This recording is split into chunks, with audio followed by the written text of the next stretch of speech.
Very. Why is it so different? It's like there's your lower third's there, but it's hiding. It's little. Okay, let me see.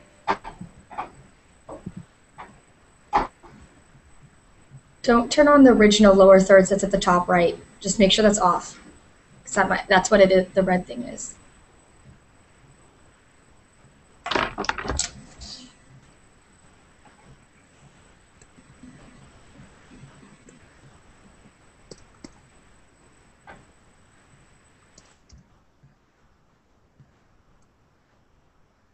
Natalie, you're muted. There you go, that works. Okay, so it's just gonna be like awkward for a second since I'll have to switch over custom overlays. There just won't be anything. So I think I got the T over C.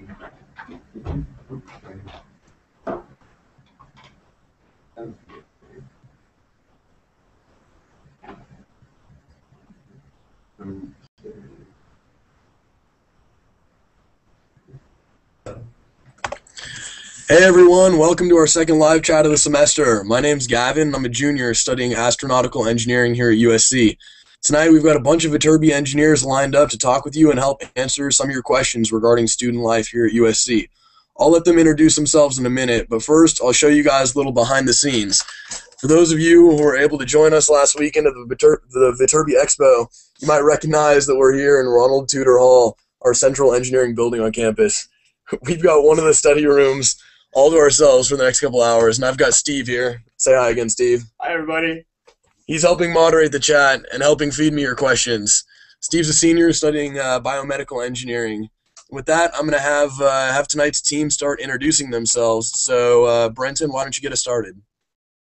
Hey guys, what's up? Thanks for attending our second live chat of the semester. My name is Brenton, and I'm a junior studying biomedical engineering, and I'm from Boston, Massachusetts. On campus, I'm the vice president of a social fraternity, vice president finance of a Greek honor society, and a freshman academy coach. And last summer, I had an internship in Chicago with Abbott Labs, in which I was a core diagnostic. Hey guys, I'm Caitlyn Sarian. I'm a senior studying mechanical engineering. On campus, I'm involved in the Society of Women Engineers, and I'm the executive vice president. I'm also involved in the wind tunnel lab here on campus. And this past summer, I was working at GE Energy in Dallas, Texas. Hi everyone, I'm Natalie. I'm a junior in civil engineering building science at USC. Within Viterbi, I'm involved in the Society of Engineers. I'm on the executive board for that. I've done undergraduate research in renewable energy technology. This past summer, I studied abroad with the Viterbi Summer Overseas Program in Madrid. And outside of Viterbi, I'm the president of my club lacrosse team, and I'm also in a social sorority. And I'll also be helping Gavin and Steve tonight moderate the questions for our live chat. Hey guys, I'm Radhika. I'm a junior studying electrical engineering, also pursuing minors in business law and screenwriting. Like Natalie, I'm from San Diego, California. On campus, I'm vice president of USC's National Organization for Business and Engineering. I'm a freshman academy coach. I'm involved in USC's Pre-Law Society. Hey guys, my name is Will. I'm a senior studying chemical engineering with an environmental emphasis and a minor in theater. I'm originally from the Washington, D.C. area, and on campus, I am a member of an a cappella group. I've been involved in a number of student theater productions, and I'm also president of Mortarboard, which is a service and leadership organization here on campus. Thanks, guys. So with that, we're going to get started and dive right into the questions here. So our first question is coming at us from Samantha. And Samantha wants to know how hard was physics for you guys, and how many years of it did you have to take? So I'm gonna hand this one over to Caitlyn. All right, hi guys. So I took all three physics classes: Physics 1, Physics 2, and Physics 3. I'm in mechanical engineering, so I should be good at physics. I was good at Physics 1, but Physics 2 was extremely hard for me, and Physics 3 wasn't as bad, but everyone has a rough time doing one of the physics usually, and you usually get through it. Your teachers are there to help you, and I loved it. I learned so much from it, and I'm really glad I had to take all 3 semesters.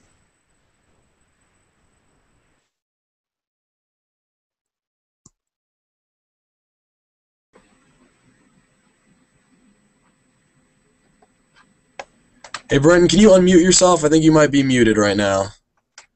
Sorry about that, Gavin. Oh, yeah. So I actually took Physics 1 and 2 here. In high school, I didn't have any physics experience coming into college. So Physics 1 was a little bit more difficult for me. It's more on the macro level. So I had a difficulty with that. I seemed to do a little bit better in. But then on the molecular level, a little bit like energy and things like that, electricity and magnetism, Physics 2, I did a lot better in. So it was definitely manageable for me having no physics experience coming into college. Thanks, Brenton. So we're going to move on to the next question. Next question's coming at us from Ashley. And Ashley wants to know, are a majority of major concentration classes at night, or are they during the day? So Will, why don't you tell us a little bit about when you take classes? Sure. This question definitely varies based on a number of things, what your major is and what your year is. As a freshman, sophomore, and even junior, most of the classes tend to be during the day, sort of your general Monday, Wednesday, Friday class for an hour, maybe anytime between 10 and 2 p.m. As you become an upperclassman, your major concentration classes tend to be more like one singular time block, so it'll be say 2 or 3 hours once a week at a certain time. And again, that whether that time is during the day or at night kind of ranges, but in general, classes that you are required to take won't necessarily be at night. The classes that I've taken that are at night have been more elective type courses for my environmental emphasis that I choose to take.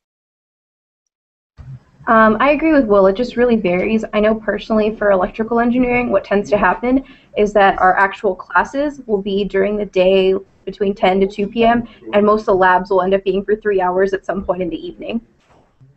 Thanks, Radhika. All right, so we're going to head on into the next question, and next question's coming at us from Tally, and Tally asks, what class has been your favorite and why? So, Caitlyn, I'm going to hand this one off to you. What's been your favorite class here at USC? All right, so I'm in mechanical engineering, like I had previously stated, but one of the best classes here that USC offers for mechanical engineering and other engineering majors as well is called SolidWorks and SolidEdge. They're both 3D simulation programs here on campus, and what's great about the class here is that they actually offer a test that you can pass out of that class for, and what happens is a lot of companies actually use SolidWorks and SolidEdge as 3D simulation programs, and not a lot of other schools get you SolidWorks certified, so you can actually put that on your resume with the certification number and everything, so you're actually certified through SolidWorks, and I think it's awesome. You build really cool things. Like I had a project and I built my own bike from scratch, and you can see where all of the, I guess, all the forces and everything are on that bike. So it's awesome just to see how everything works in a 3D simulation program. And I actually used that program for both my internships, so it was awesome. Yeah, and my favorite class here has been Biomedical Engineering 210. It's a computational methods class. And kind of like Caitlyn was saying, it teaches you how to implement MATLAB in order to solve biomedical engineering problems. And it was a class that kind of took together everything I was learning from my biological concepts. Our teacher would introduce kind of a disease or a methodology such as macular degeneration in the eye. And then he would say, okay, well, here's a biological overview of it, but how do we solve this, and how do we use computers to help us aid this and model it? To model these biological concepts and figure out how to make an implant go in the eye that would distribute a certain amount of drug that would help with macular degeneration. So it was an awesome hands-on class that I got to learn a lot of software skills and brought together the math and the science part of biomedical engineering. I've taken a lot of cool EE classes, but if we're going with favorite class, I'm going to have to say it was CTWR 321. I mentioned I was a screenwriting minor earlier, and that class was Introduction to Television Writing. I think it was really cool just because it was a unique experience, and that rather than doing all assignments on our own, we started off that way, but then our class actually transformed into a writer's room, and for our final, we wrote an entire episode of Once Upon a Time, which I'd never even seen before. So it was a really unique collaborative experience and very practical. Yeah, I agree with Radhika. I've had a lot of fun in my engineering classes, especially, as Brenton said, the ones where I've had to implement MATLAB. But I would say that my favorite course was one that I took for my theater minor. It's called Solo Performance, and it's a very unique course where you actually get to write sort of a monologue about your life using your own life experiences and people that you've met throughout your life to tell a story. And it was a really fun process developing this because it took a lot of writing, which I hadn't really done this sort of creative writing before. And I felt like I got a lot out of examining my life and also learned a lot about public speaking and getting up in front of an audience. Definitely helped me in other aspects of my life besides the class just being a fun class that I got to take for credit for my theater minor. Sounds like a lot of cool classes, guys. Thanks. So we're going to head into our next question. Our next question is coming at us from Twitter. And this question is, does USC offer many undergrad opportunities for paid co-ops and internships in the LA area? So Caitlyn, why don't you start us off with this one? Thanks for the question, Josiah. Okay. So basically, LA is great. There's everything is here. We have tons of companies located like really close to USC. So a lot of people actually do work part-time at those companies, and it's through USC that they get those jobs. But I also wanted to mention how USC is a really big research university. So every single one of your teachers is going to be doing research here on campus. So if there's any any classes that you like, I would really suggest you go up and talk to your teacher, and they usually want help with their projects. So that's how I got my job here on campus. I work at the Wind Tunnel Lab with Professor Spedding, who's the head of the A&E department, and I love it. I analyze bird feathers and how wind affects them. So there's tons of research opportunities here on campus, and just the fact that we're in LA, there's tons of other opportunities as well around the area that you can just get through the USC Career Center. Yeah, and also I want to jump in here and mention our Viterbi Career Services program is awesome here. We have our own program devoted to just Viterbi engineers, and they understand that the needs of an engineer are different from the needs of a lot of other students here. So we have our own actually career expo that happens in the fall and in the spring, and a lot of Fortune 500 companies come out and recruit Viterbi engineers. That's actually how I got my 2 internships for the past 2 summers. There's Trojans that come back and hire more Trojans. Trojan families, no lie, and it's a great experience, and a lot of them are in the LA area right around here. I completely agree with Brenton, and also to kind of take it from a different angle, it's not so much that USC is offering those opportunities, it's that those employers want to come to USC to recruit undergrads. And so it's companies in LA, it's companies everywhere. I worked in San Diego for the past 2 years at Qualcomm, but they have offices everywhere, so that's something you can explore too when a recruiter comes back to campus. Oftentimes they're for large companies that have offices everywhere, and sometimes they even do offer paid housing as well. Thanks, guys. Really quickly, just want to give a quick shout out to Giovanni. Giovanni, we don't actually have any international Viterbi student ambassadors on the panel right now, but we will we'll shoot you an email after this live chat is over to help answer your question. So thanks for asking. And with that, we're going to head into our next question from Steven. And Steven says, what housing options are there for freshmen at USC? So Will, I'm going to hand this one off to you. Awesome. There's a number of different options for housing as a freshman, and it kind of just depends on what type of housing that you're interested in. So the first option is your typical dorm hall-style housing, where you'll have one roommate, or you can be in a triple, and there's also singles, but generally you'll have one roommate, and you live on a hall with a bathroom. Sometimes those halls are co-ed, sometimes they're single gender, and that's kind of your typical, what you would imagine a hall style to be. There's also suite style living, which puts you in a suite of 7 other people, 4 rooms, each with a roommate, and that kind of gives you a more intimate experience. You get to know the people in your suite very well, and within your suite there's a common room and a small kitchenette, so if you're interested in cooking a little more, that maybe is an option you want to go with. Additionally, one thing that's new in the past couple of years is they've started letting freshmen into apartments on campus. There's one apartment building on campus, so if, with that apartment building, it will give you access to a full kitchen and a bathroom. So if that's something you're interested in, especially if you really love cooking, you may want to go with that option. I've talked to people who've had multiple experiences with freshman housing, who've lived in every sort of situation, and they've loved them all. It kind of just depends on what you're looking for. Thanks, Will. And Sorry, Giovanni. I misread your question. It turns out your question was not pertinent to being international. And I'm gonna have Radhika take this question. So the question was, have any of us had experience with VSI2? And I'll let Radhika go into the details there. Giovanni, I'm really impressed that you've already read about VSI2 since this is first semester on campus. I haven't had a chance to attend any of the events personally yet, but Ashish Soni, who's one of the co-founders along with Professor Peter Burrell, is one of the advisors for the student org I'm in, National Organization for Business and Engineering, and he's been helping us out a lot this semester, and we've been doing a lot of things in conjunction with VSI2, VSI squared. I don't know how it's formally going to be known on campus right now. It's very new, so your class will end up shaping that. But it's a great organization, and it's a great place to meet other engineering students that are interested in entrepreneurship and innovation. And Professor Soni specifically is very interested in helping students start their own companies, start their own businesses, and develop technology they're interested in. So he actually does offer office hours and makes himself available during the week to any student entrepreneurs that just want to talk to him and get feedback. He's been very successful in that area aside from just being a professor. So that's been my experience with him, with VSI2 and specifically with Professor Ashish Soni. So I think he's a wonderful resource, and I think VSI2 is going to see a lot of great events, especially in the spring semester when it gets, some more momentum. Thanks, Radhika. And Giovanni, yeah, there's a ton of resources here for entrepreneurship. We have the Stevens Institute for Innovation, and they work in conjunction with all of these programs, and just a ton of resources out there. So really, a cool thing to get involved in here at USC. And we're going to head into the next question now. Next question coming at us from Timothy. And Timothy asks, how big are the classes for the freshman and sophomore engineering majors? And who teaches them, grad students or professors?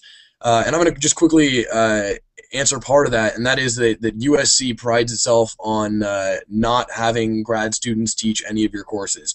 So your courses will always be taught by professors. Grad students are TAs, and they will hold outside office hours and some supplemental instruction sessions just to add on to what the professor is doing.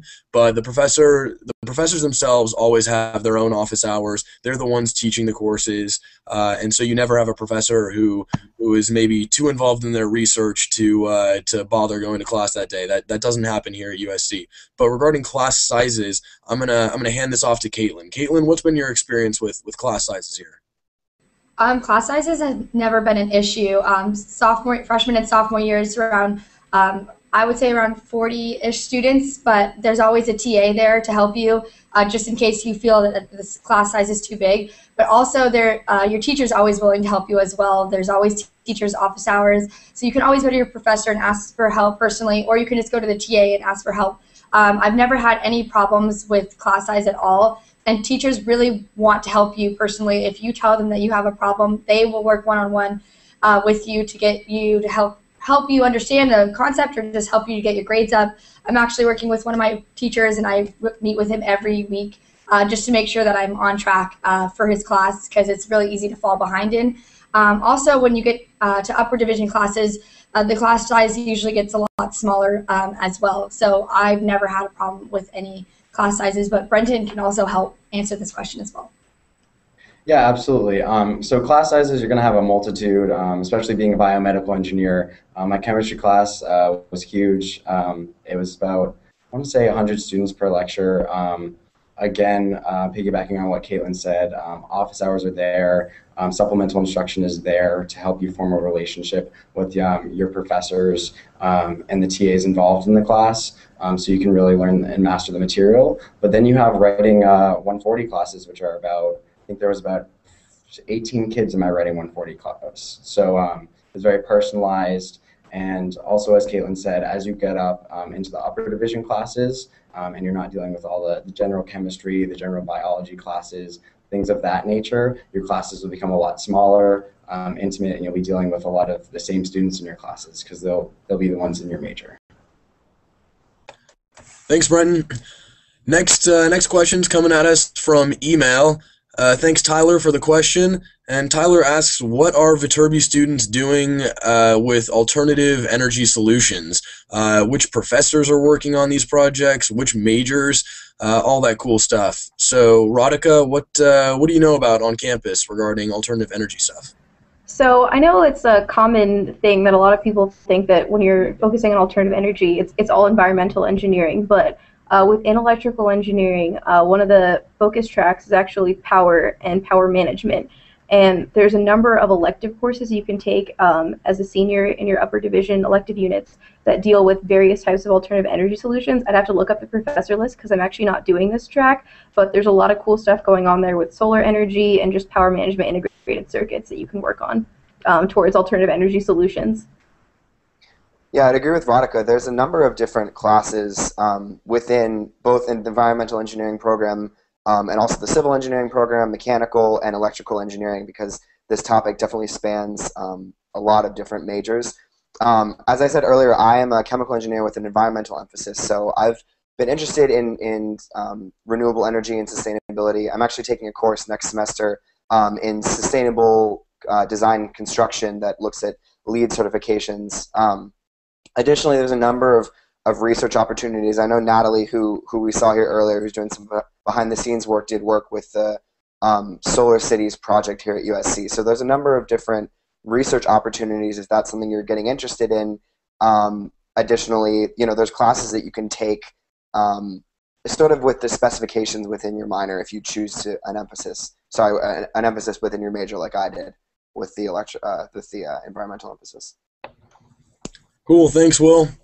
All right, our next question is coming at us from John, and John wants to know, could you elaborate on the Engineering Plus activities available? So Engineering Plus activities, any sort of extracurriculars pertaining to the major of mechanical engineering.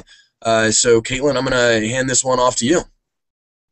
All right, well, that's a pretty broad question. There's so many things that you can do here on campus that are usually ME+. Like I said before, all your ME teachers are involved in research that you can just get involved with. So like I had said, I worked at the wind tunnel lab here on campus, so it's ME and aerospace engineering, and I'm basically analyzing the effect of wind on bird feathers. But there's also a lot of other organizations on campus, like the American Society of Mechanical Engineers. Right now we're trying to compete in the HPV competition, or Human Powered Vehicle.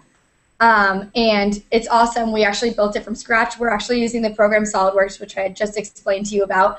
And what happens is that we have to build a vehicle that meets all these criteria, and then from there we compete versus other schools.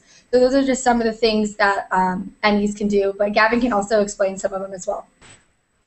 Yeah, so there's definitely the research opportunities that Caitlyn has been mentioning, and there's a few other sort of mechanical specific organizations on campus. One of them is SC Racing, which I've had the pleasure of being involved in, and that's where we build small Formula One race cars.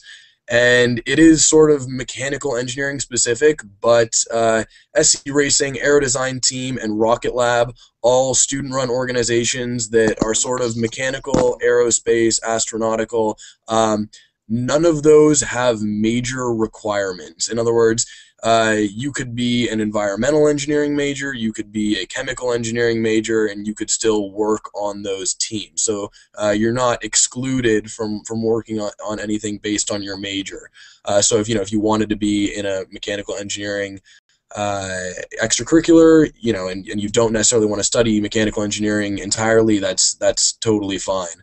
And there's a bunch of organizations like that. Those are just three of the main ones.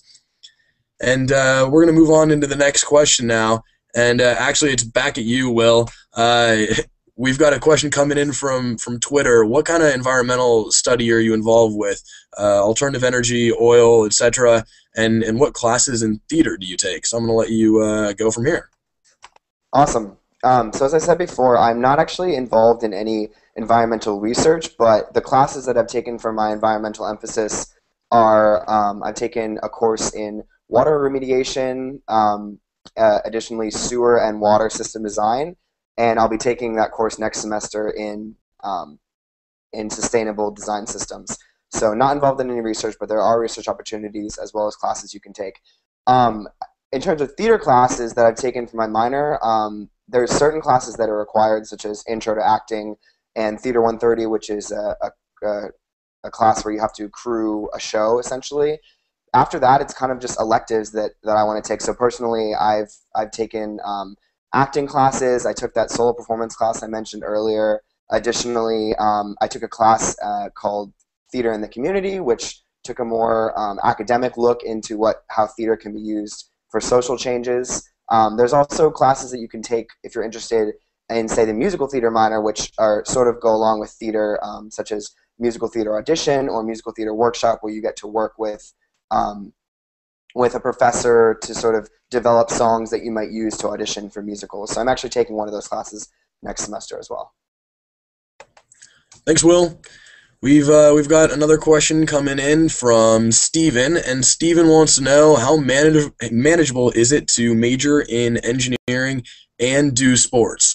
And I'm going to take this one briefly just because I played rugby last year on the USC club rugby team, and a bunch of my roommates play rugby as well, and it's definitely entirely manageable. A lot of the guys on the team are actually engineers, and it's something that, obviously coming into college, you have to budget your time to the things that are important to you, but all my roommates are involved in multiple research, extracurriculars, all that stuff, and they play rugby, and they rarely miss a practice and never miss games. So it's something that is entirely doable, and yeah, if that's what you're interested in, you can definitely find that here at USC. And I'm going to let Radhika talk a little bit about intramural sports and some other things that are less formal outlets for sports here on campus. Definitely, and also to echo what Gavin was saying about being, on a more formal sports team, my roommate Kevin, one of my roommates, is also on our pole vault team, and he's a computer engineering major, and he definitely finds time to, they'll help modify your schedule. Like, if you really can't make a practice because of a class, they can help you work around that. But yeah, I think it's just about how much time you have, and you can look at what's available to you. I personally played tennis in high school, loved it. Came here, did intramurals my freshman year, and also there's a lot of great options for one-unit classes. So I also took a tennis class my sophomore year. So that was just a really fun way to stay involved with not too big of a time commitment. Thanks, Radhika. Our next question is coming at us from Xander, and Xander asks, how safe do you feel on campus in light of the recent on-campus shootings? And so I'm going to let everyone take this, just because this is something that strikes a chord with everybody here at USC. So we're gonna start out with Will. Thanks. Yeah, this is a great question, and it definitely, the last couple of weeks were with this incident were definitely troubling for the whole campus. I really saw a lot of people come together in support of the on-campus community. For me personally, it hasn't really changed how I feel about the safety of the campus. I've never particularly felt unsafe. USC is in an urban environment, and that's something to always keep in mind. Common sense is really important, and I've always sort of employed that with how I operate on campus, and walking off campus late at night. I always walk with groups, and I make sure that I'm always in a position where I feel safe. So I wouldn't say that my perception of safety has changed per se, but when events like this happen, it's always tough for the community.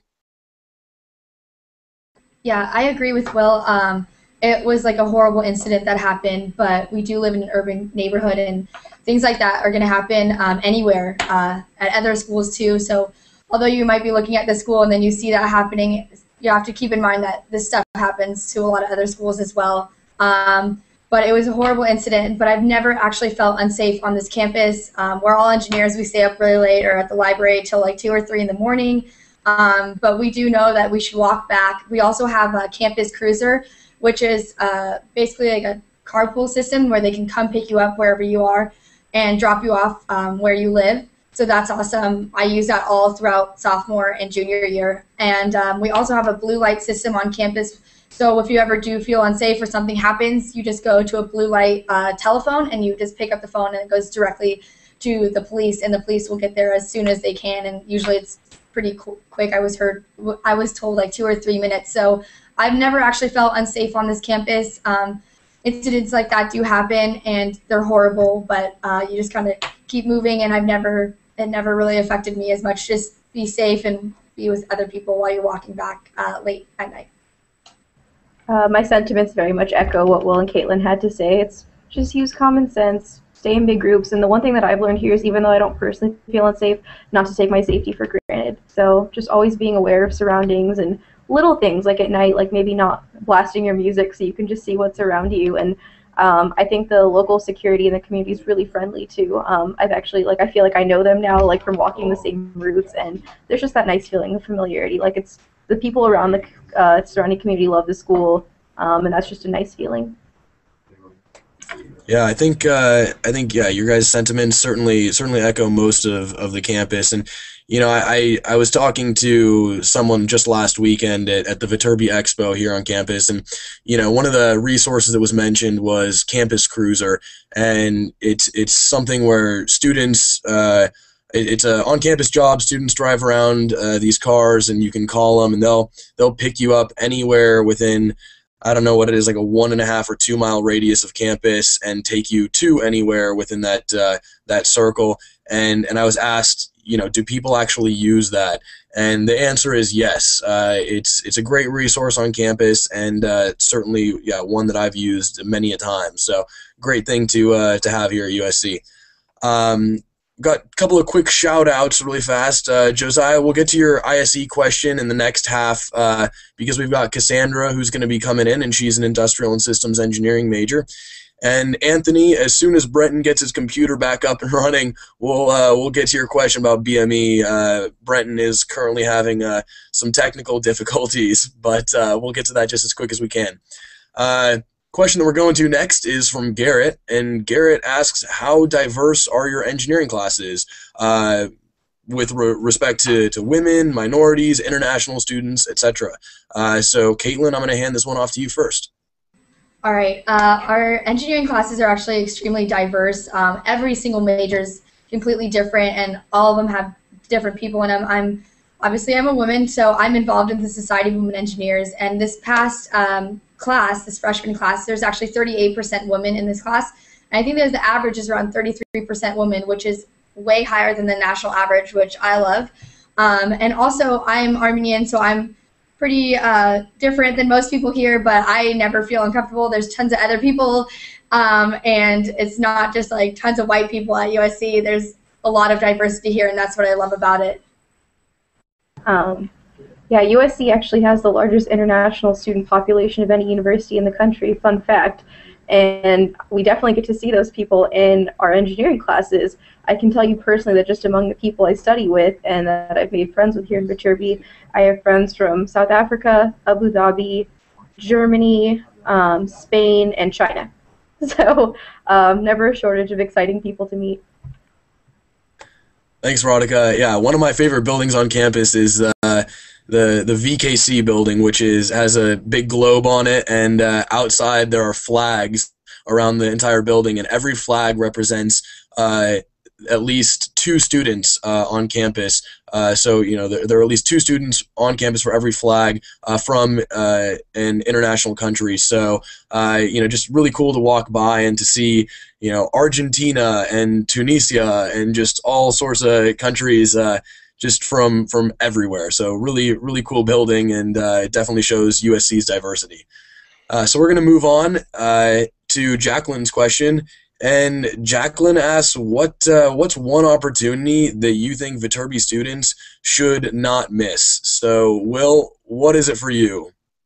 That's a great question. For me, I would say that the most important opportunity is to get involved within the Viterbi community and really get to know the students. It's easy to get to know the students that are in your specific major because you're taking tons of classes with them, but there's so many different student organizations, as you just heard from the few of us who mentioned what we're involved in. There's so many student organizations within Viterbi to meet other types of engineers and get involved. Additionally, on top of that, I think one of the things that I've loved about USC in general is this sense of the Trojan family and how we really are here to support each other, and that not only is when we're here on campus, but when we're looking for jobs elsewhere. So one thing to definitely not miss out on within Viterbi are opportunities to get to meet Trojan alumni that came from Viterbi that can potentially set you up with internships or jobs, or additionally use the resources that are within Viterbi, such as the Career Center, to look for internships and jobs, because they can be very helpful. I personally didn't really get involved with Viterbi Career Center until I was a junior, and I'm like kicking myself that I didn't seek them out in the past, because there's so many different opportunities, from career fairs, as Brenton mentioned earlier, to industry networking events, career conferences, tons of different things that can help you get to wherever you want to go in your job search. Yeah, that's a great question, and there's so many answers to it. So I'm going to do something outside engineering. I would strongly suggest you get involved in a group outside of the Viterbi School. I'm involved in the undergraduate student government, USG. I'm on their program board and concerts committee and speakers committee. So what I do is I help bring in certain people that like perform concerts and certain people that come to speak. And so I think it's like awesome just to get involved. You can see all the different people that USC has and that you never really realize because you're usually in Viterbi. And so you meet all these cool new people, and just a really good way to get involved in something outside of engineering as well. Thanks, Caitlyn. We're going to Josiah's question next, and Josiah wants to know, can you talk about the progressive degree program? Is it a lot of work? What does it offer? Is anybody in it right now? And so actually, Caitlyn, we're going to go back to you because I know you're in it right now. What's been your experience? Yep, I'm in the progressive degree program. I'm doing engineering management. The progressive degree program was one of the reasons why I came here. They can cut your units down for a master's degree by 1/3, and you can actually start doing or taking these classes when you're a senior. So right now, my major is going to be pretty cheap for me to have a master in, and that's what I love about it. Right now, I've taken a couple classes, and they're not easy. Obviously, they're graduate classes, but I think it's awesome, and it's a good way to get out of your major. So I love mechanical engineering, but the great thing about the progressive degree program is that you can pretty much switch into any other engineering major that you want. So I could have taken like chemical engineering as my master's degree, or I could have taken biomedical engineering, and I wouldn't really have to have any previous experience in those majors, and that's what's awesome about it. So I actually did engineering management, and I love it so far. I've loved all the classes I'm in. I'm taking a statistics class and an econ class, so it's awesome. And since I have to pay for my graduate school, it worked out really well for me. But the PDP program is a definite, like, awesome opportunity that I think everyone should try out. All right, we're gonna have Steve answer this in a second, but welcome back, Brenton. Brenton, we've got a question for you in a minute. We're gonna get back to it, but a BME specific question. But Steve is also in the PDP program. It's a tongue twister, and I'm gonna let him go from here. Cool. Yeah, so like Caitlyn said, PDP is awesome. I'm doing it too. I'm actually staying in my major, so I'll be doing biomedical engineering for my undergrad and my master's. I'll be specifying a little bit more. I'll be doing product development specifically.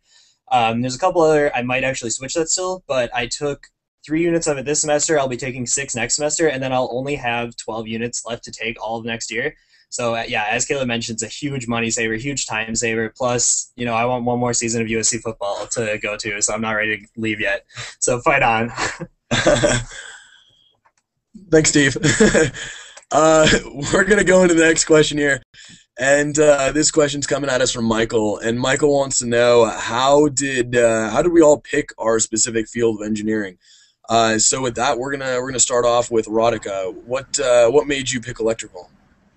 So I guess my route to electrical was a little different. I came into college thinking I wanted to be a broadcast journalism major, but then realized that wasn't going to be fully satisfying for me. So I knew I wanted to do something with engineering, just get something that I had completely just not gotten in high school. I really liked electricity and magnetism when I took physics, and I decided probably right before I came to college that I wanted to pursue a career in patent law. And I grew up with a lot of the Qualcomm influence. My father worked there for a number of years, and it just seemed to me that a lot of the IP and patents being filed revolved around electrical engineering.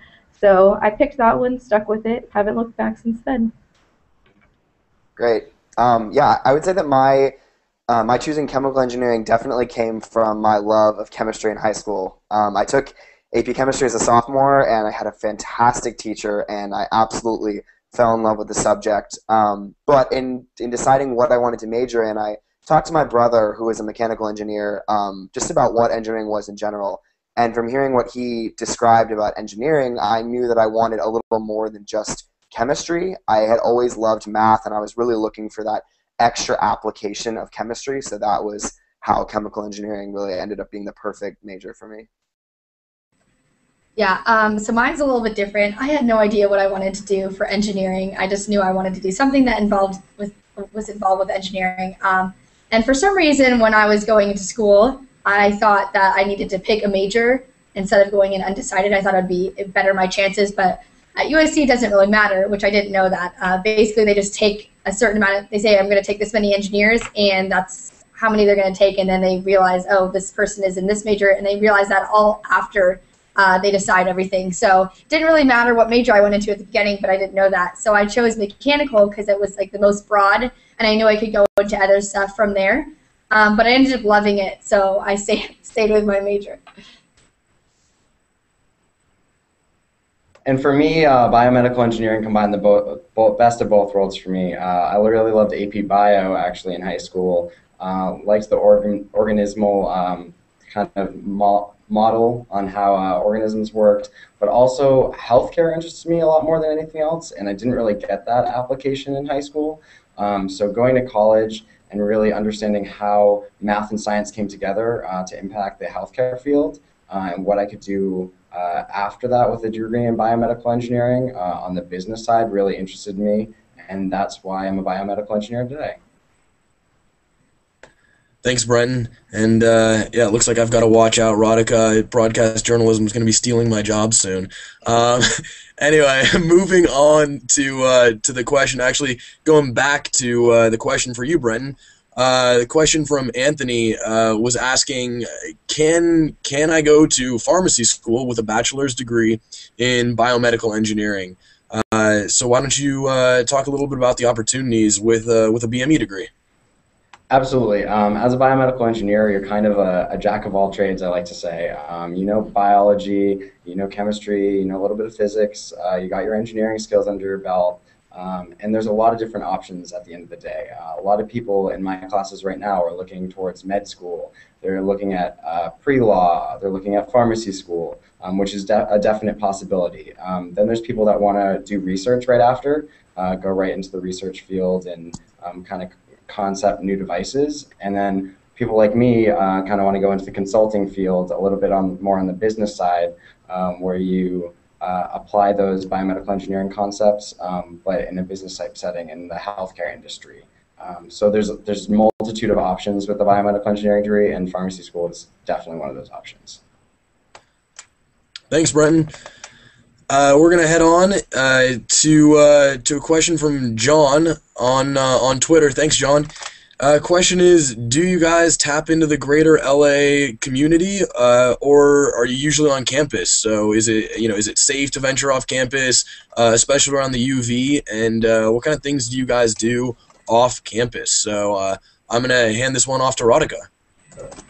So I definitely think it's safe to venture into the UV, but I don't really consider that off campus. It's really close. When I was a freshman, it was fun to go get like frozen yogurt at the UV. That was a fun off-campus adventure. But now that I'm an upperclassman and more of my friends have cars, and the metro is literally right across campus now, we definitely tap into the greater LA area.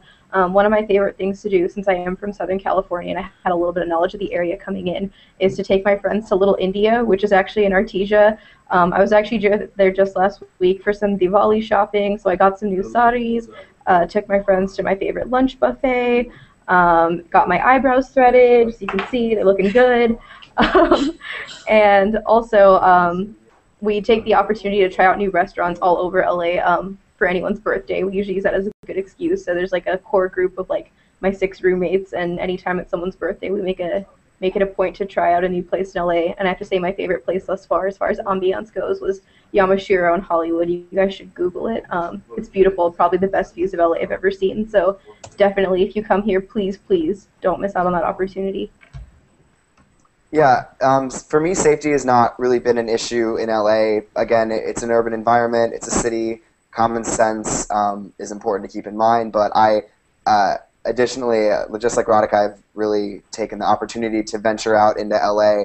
I would say that a common misconception is that you need a car if you come to USC. I've not had a car at all, and I'm now a senior, and I've had multiple opportunities to venture off campus. As Radhika mentioned, the public transportation is very close to campus, and I've also been able to find friends who have cars or borrow friends' cars. It hasn't really been an issue.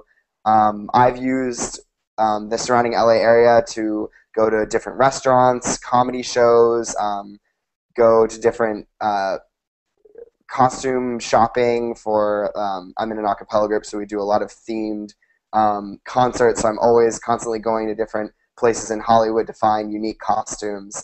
LA has a lot of opportunities for whatever you're looking for, and it's definitely advantageous to take advantage of it and not just stay on campus. While USC is a great campus, it's really fun to venture out and see what LA has to offer. Yeah, so I've actually lived in LA my whole life, or near LA, so I never feel unsafe, but there's so many things that you can tap into when you go into LA. I love all of the really cool restaurants that we have. We have this one called the Nickel Diner where you can get like a bacon donut. It's really good. You guys should try it. But I also love like going to Hollywood. I always like go to the Pantages Theater and go see a show. We do that with the Society of Women Engineers every year, so that's awesome. And now with the Metro open, I actually go into Old Town Pasadena all the time. It's like a 20-minute Metro ride, and it's like this really cute, quaint little town where you can go shopping and stuff like that.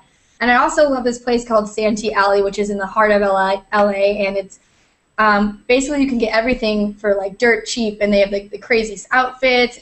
Anything that you could possibly buy, you can. Baby bunnies. Wanted to do that one time, but I restrained. But yeah, I just love going to LA, and also the Metro goes to the beach. We'll start going to the beach pretty soon, so that's awesome as well.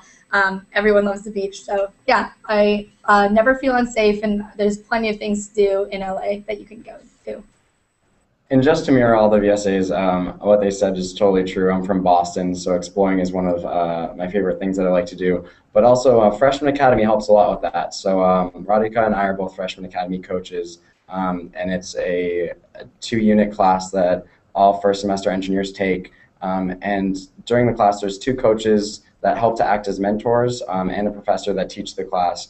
And the coaches actually put on outside of class activities. So one of our activities was taking the Metro to Santa Monica Pier to go do a scavenger hunt around Santa Monica, get them familiar with the area, and also learn how to use the Metro system around here.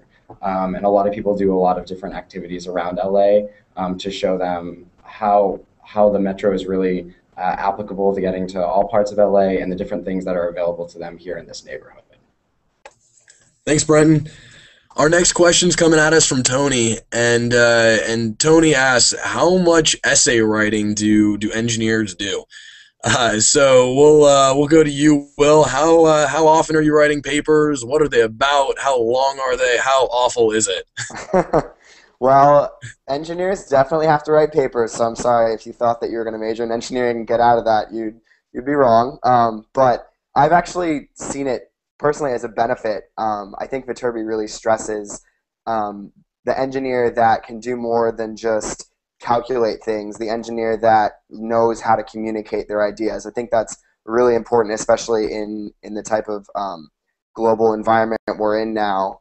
So there's a couple different courses that are required for all USC majors, which are Writing 140 and Writing 340, which are 2 general ed courses. Writing 340 is actually specific for engineers and shows you how to use what you've learned in your engineering classes and communicate different ideas and projects, proposals, things like that, and additionally give group presentations. So I actually really enjoyed that class. I've also had to write, I wouldn't say essays, but more reports or proposals in different classes I've taken.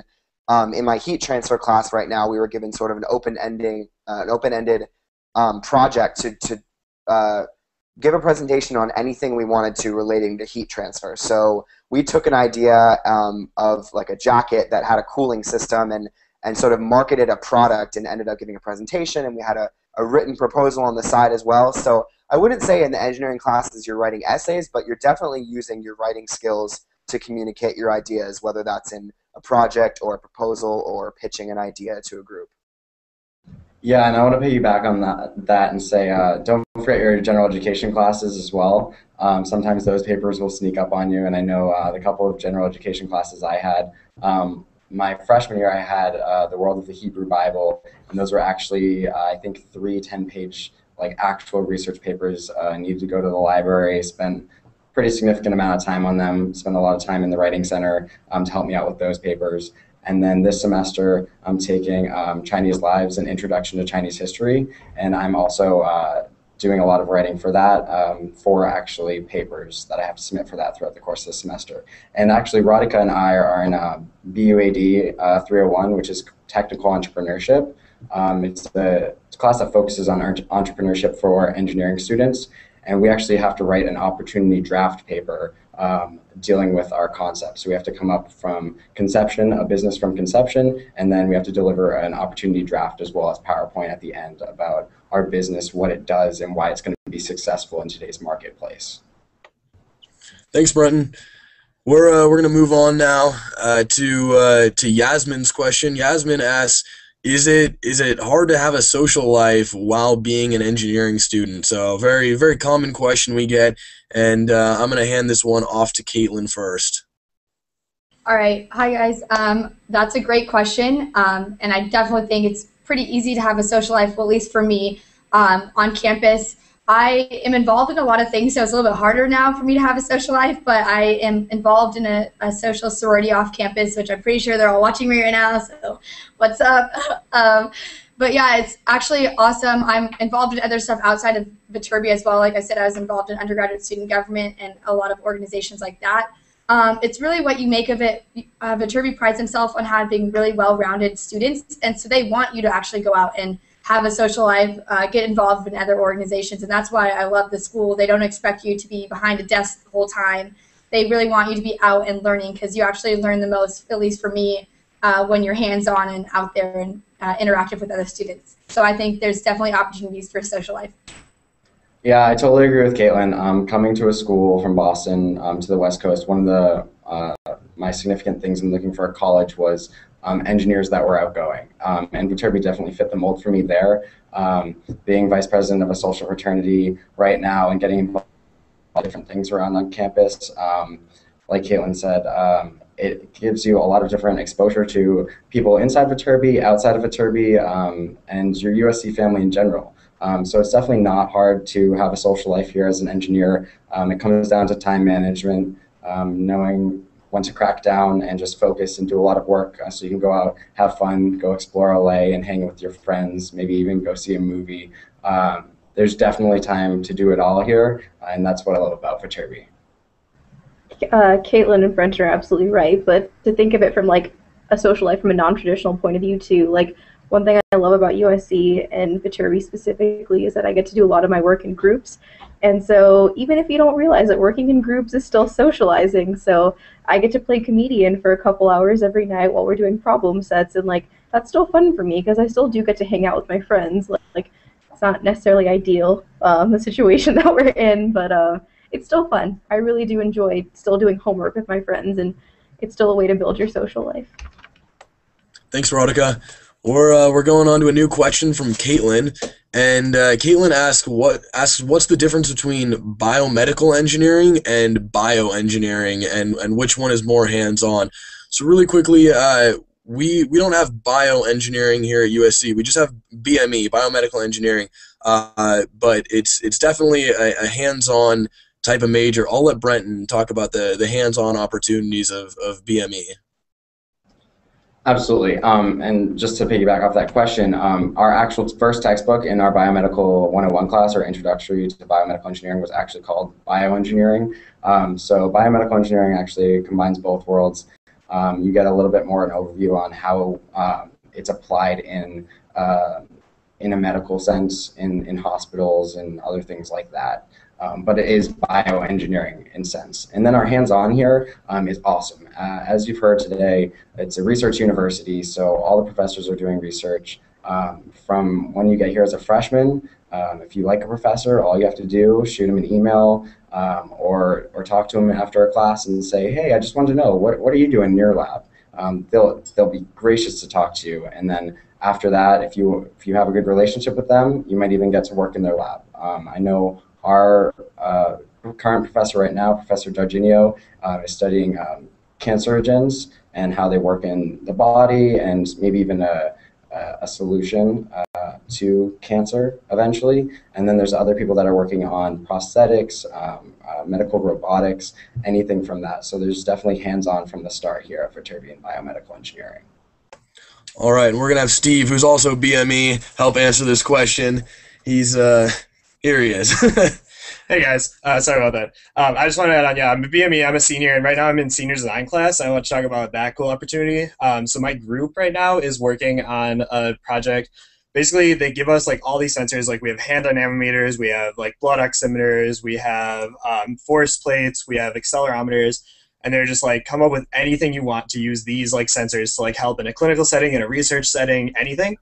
So like for my group, for instance, is doing something to help MS patients take track of their symptoms at home instead of like only when they see their doctor every few months, just to kind of give their doctor more data because MS symptoms can be really variable.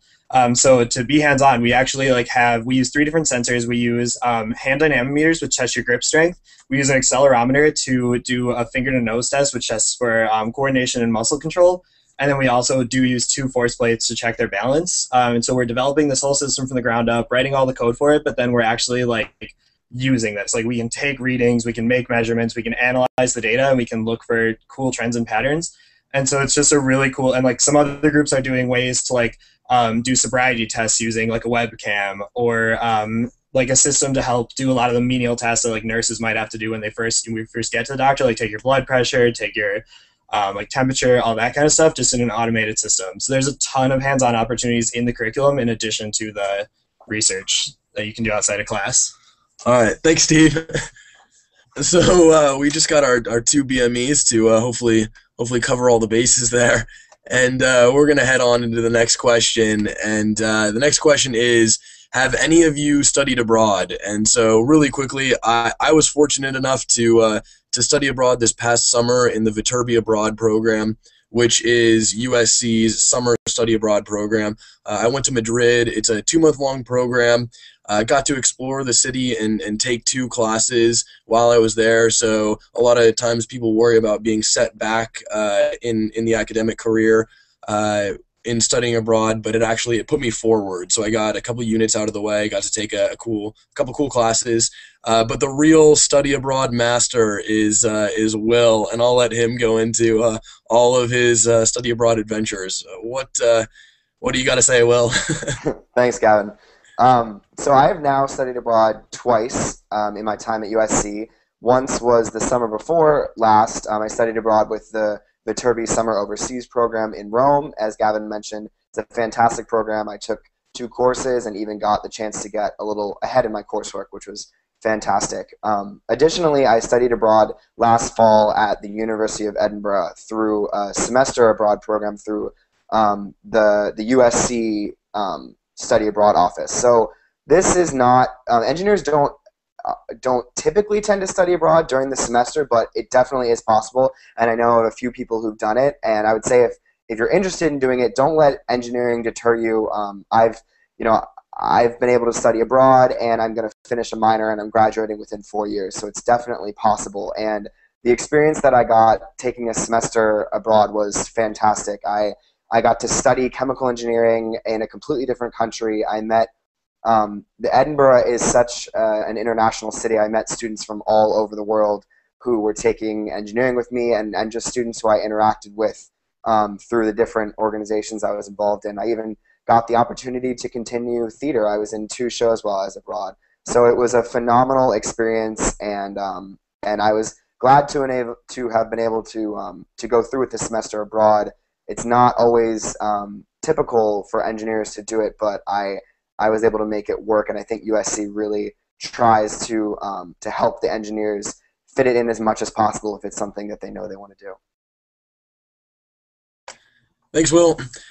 So we've got another question coming in, a question from Giovanni, and Giovanni asks, are any of you double majoring?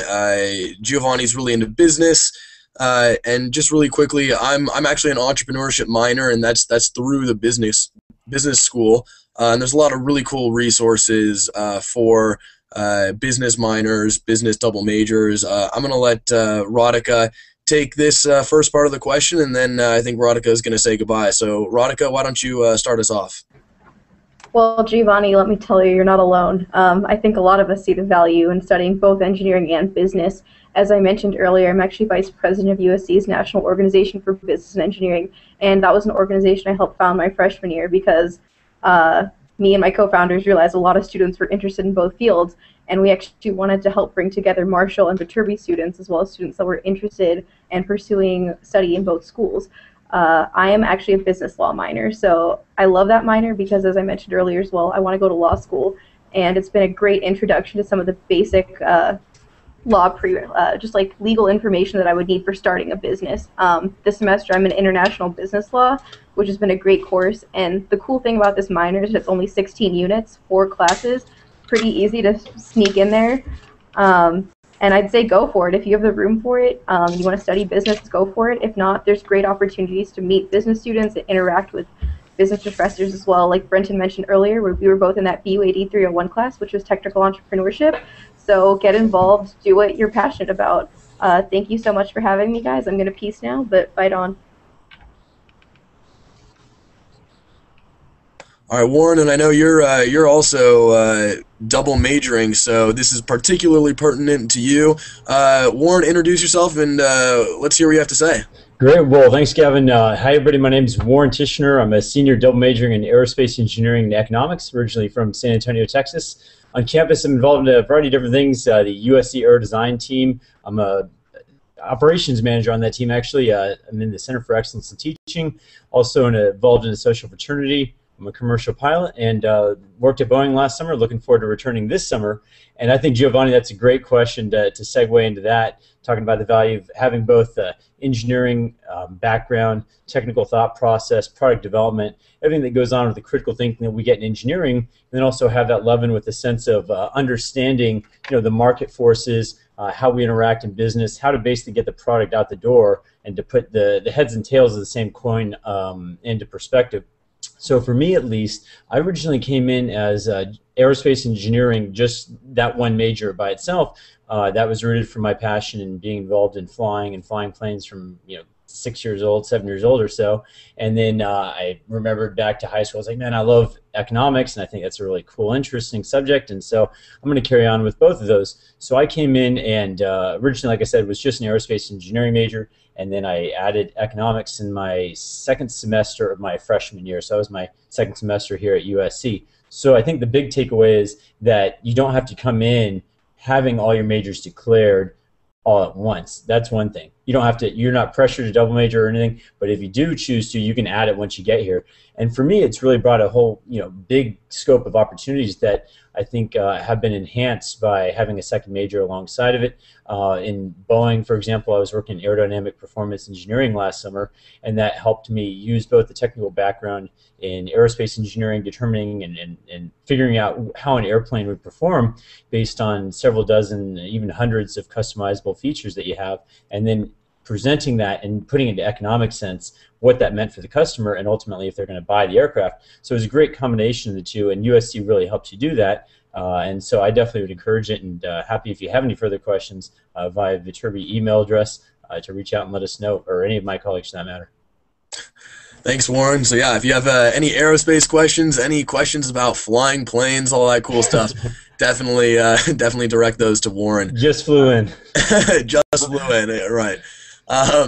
So we've got our next question coming in, and it is, it's coming in from Zach, and Zach wants to know what the best place on campus is to just hang out. So I'm going to hand this one off to Makana. Makana, why don't you introduce yourself and get us started here?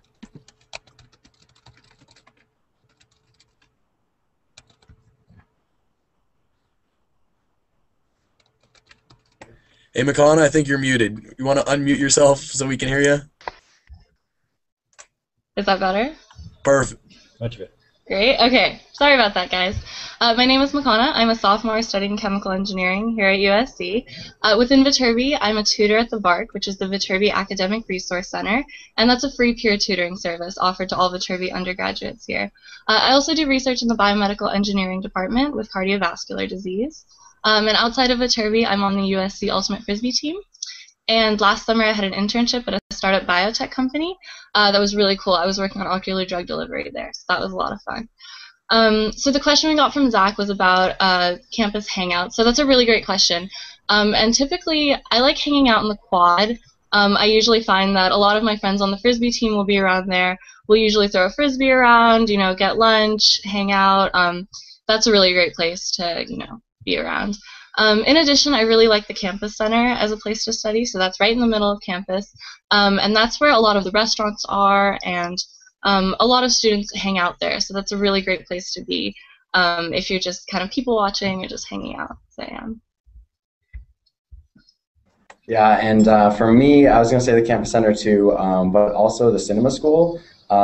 It's beautiful over there. It's pretty new since I've been on campus, I think 3 or 4 years old. It's a great place to go and sit and relax. And then if you're trying to get some studying in, definitely Mud Hall Philosophy.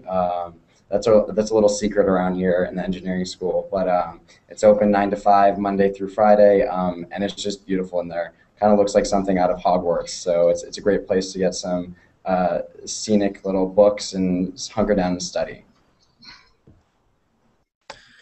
Thanks, Brenton.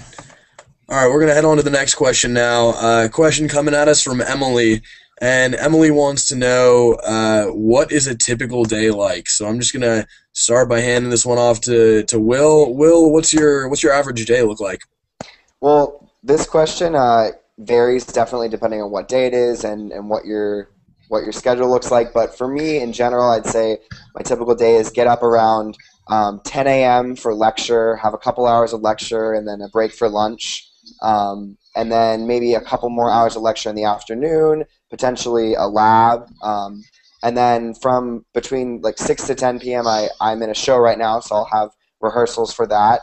And then at night, either a cappella rehearsal or potentially a group meeting for a project or a meeting for mortarboard.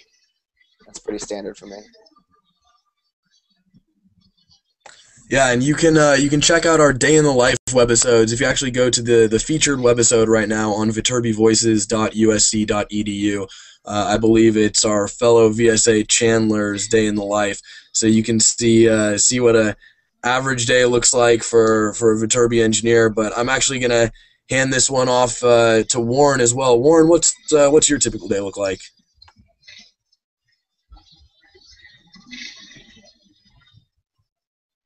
Hey, Warren, are you muted? Now we're not. How about now? Awesome. All right, sorry about that. I apologize. So, yeah, I was just saying after Thanksgiving, things kind of get shuffled up a little bit between projects and finals and all these other things wrapping up the semester. But broadly speaking, I'm in a combination, like Will said, a little bit of lecture. It starts for me a little bit earlier this semester at 9 a.m. So I'm usually up by 7:30 or 8 or so.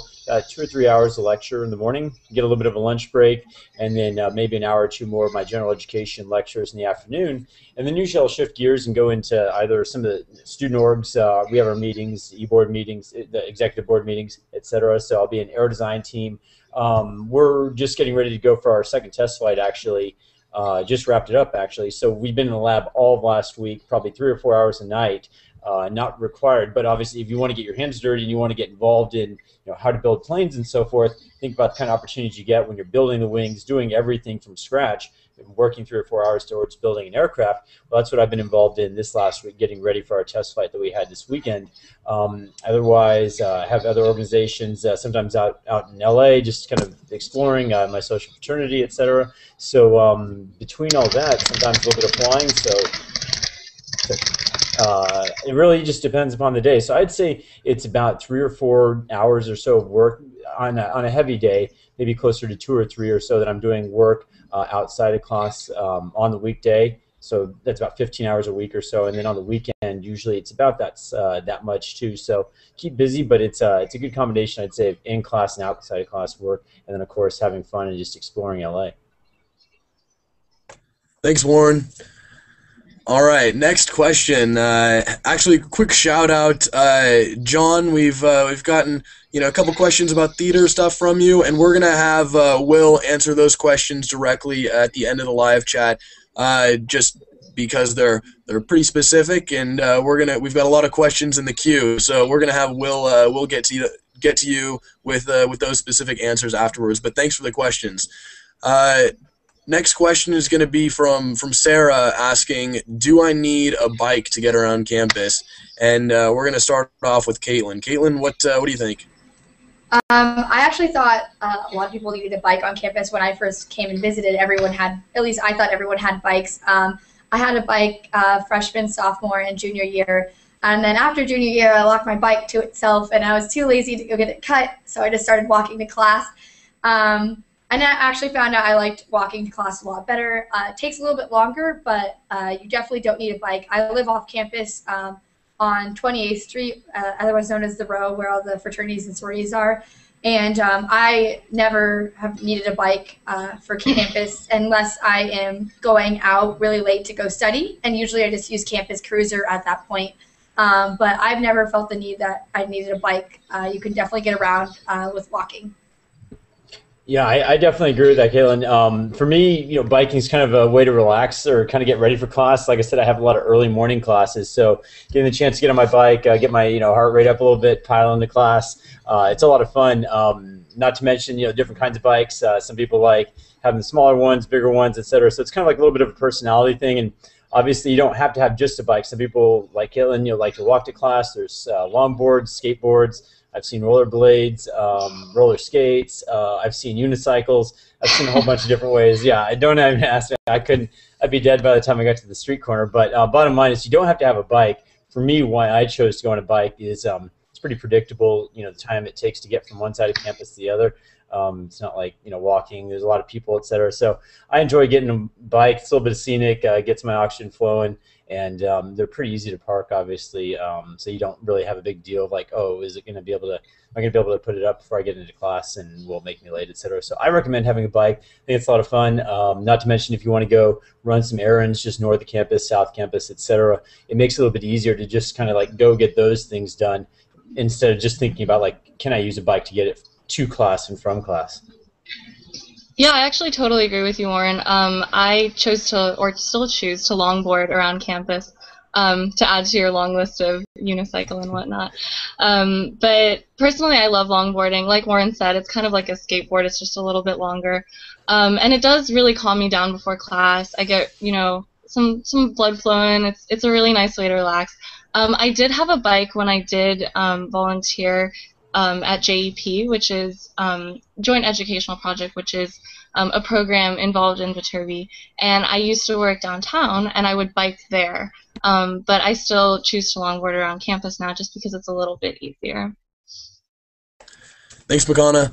Next question coming at us from Kyle, and Kyle wants to know, are classes lecture-based, or do they have a lot of labs with hands-on stuff? So, Will, what's been your experiences, maybe with some chemical engineering classes? Sure. So one of the great things about engineering is that there's opportunities to learn about theory and lecture, and there's some great opportunities to get that hands-on experience in lab as well. So as a freshman or sophomore, your lab classes tend to be more of the physics, chemistry, bio type classes, and then for me personally as an upperclassman, that's when I've been having labs in my chemical engineering courses. So for instance, last semester and this semester I'm in a course called Chemical Engineering Laboratory, which is a pretty comprehensive course that takes everything we've learned in chemical engineering so far and applies it to 9 different laboratory experiments per semester. So we're learning everything from diffusion through a porous membrane. We're working with heat exchangers, tons of different things that we've only kind of seen in theory in our courses, and then we get to actually apply it in the lab. So that's been really cool for me. So there are a lot of opportunities to take lab courses, both within your engineering courses and your courses that are required within the biochem and physics departments. Yeah, I think that's you made some great points there, Will. To follow up on it, at least from an aerospace perspective, and I think it speaks to engineering at large at Viterbi. As a freshman in particular, you get two really interesting engineering courses that have great balance between the theory and the lab portion. For me, AME 105 is my intro to aerospace class. I took that as a first semester freshman here at USC. And basically, the crash course of what we did over the course of 15 weeks was sit down, talk a little bit about the measure of aerospace engineering. What do we do as aerospace engineers? What are the challenges that we face? What does the future of aerospace look like? Go over a little bit of basic terminology. Here's what a plane looks like. Here's the components that make up a plane, et cetera, et cetera. And then next thing you know, we get a project to go build a glider, which we're going to launch from the recreational field, which is just on campus there, collect some data about it, and compile it into a report. So it's broadly, 5 weeks or so getting some intro, some terminology, 5 weeks designing and building this glider, and then 5 weeks working on a report that goes on it afterwards. So you can get a feel for it that we're working right there in the lab, building a glider out of balsa wood. We got to do the layups. We didn't do so much with carbon fiber yet, but we got into that later on in the course.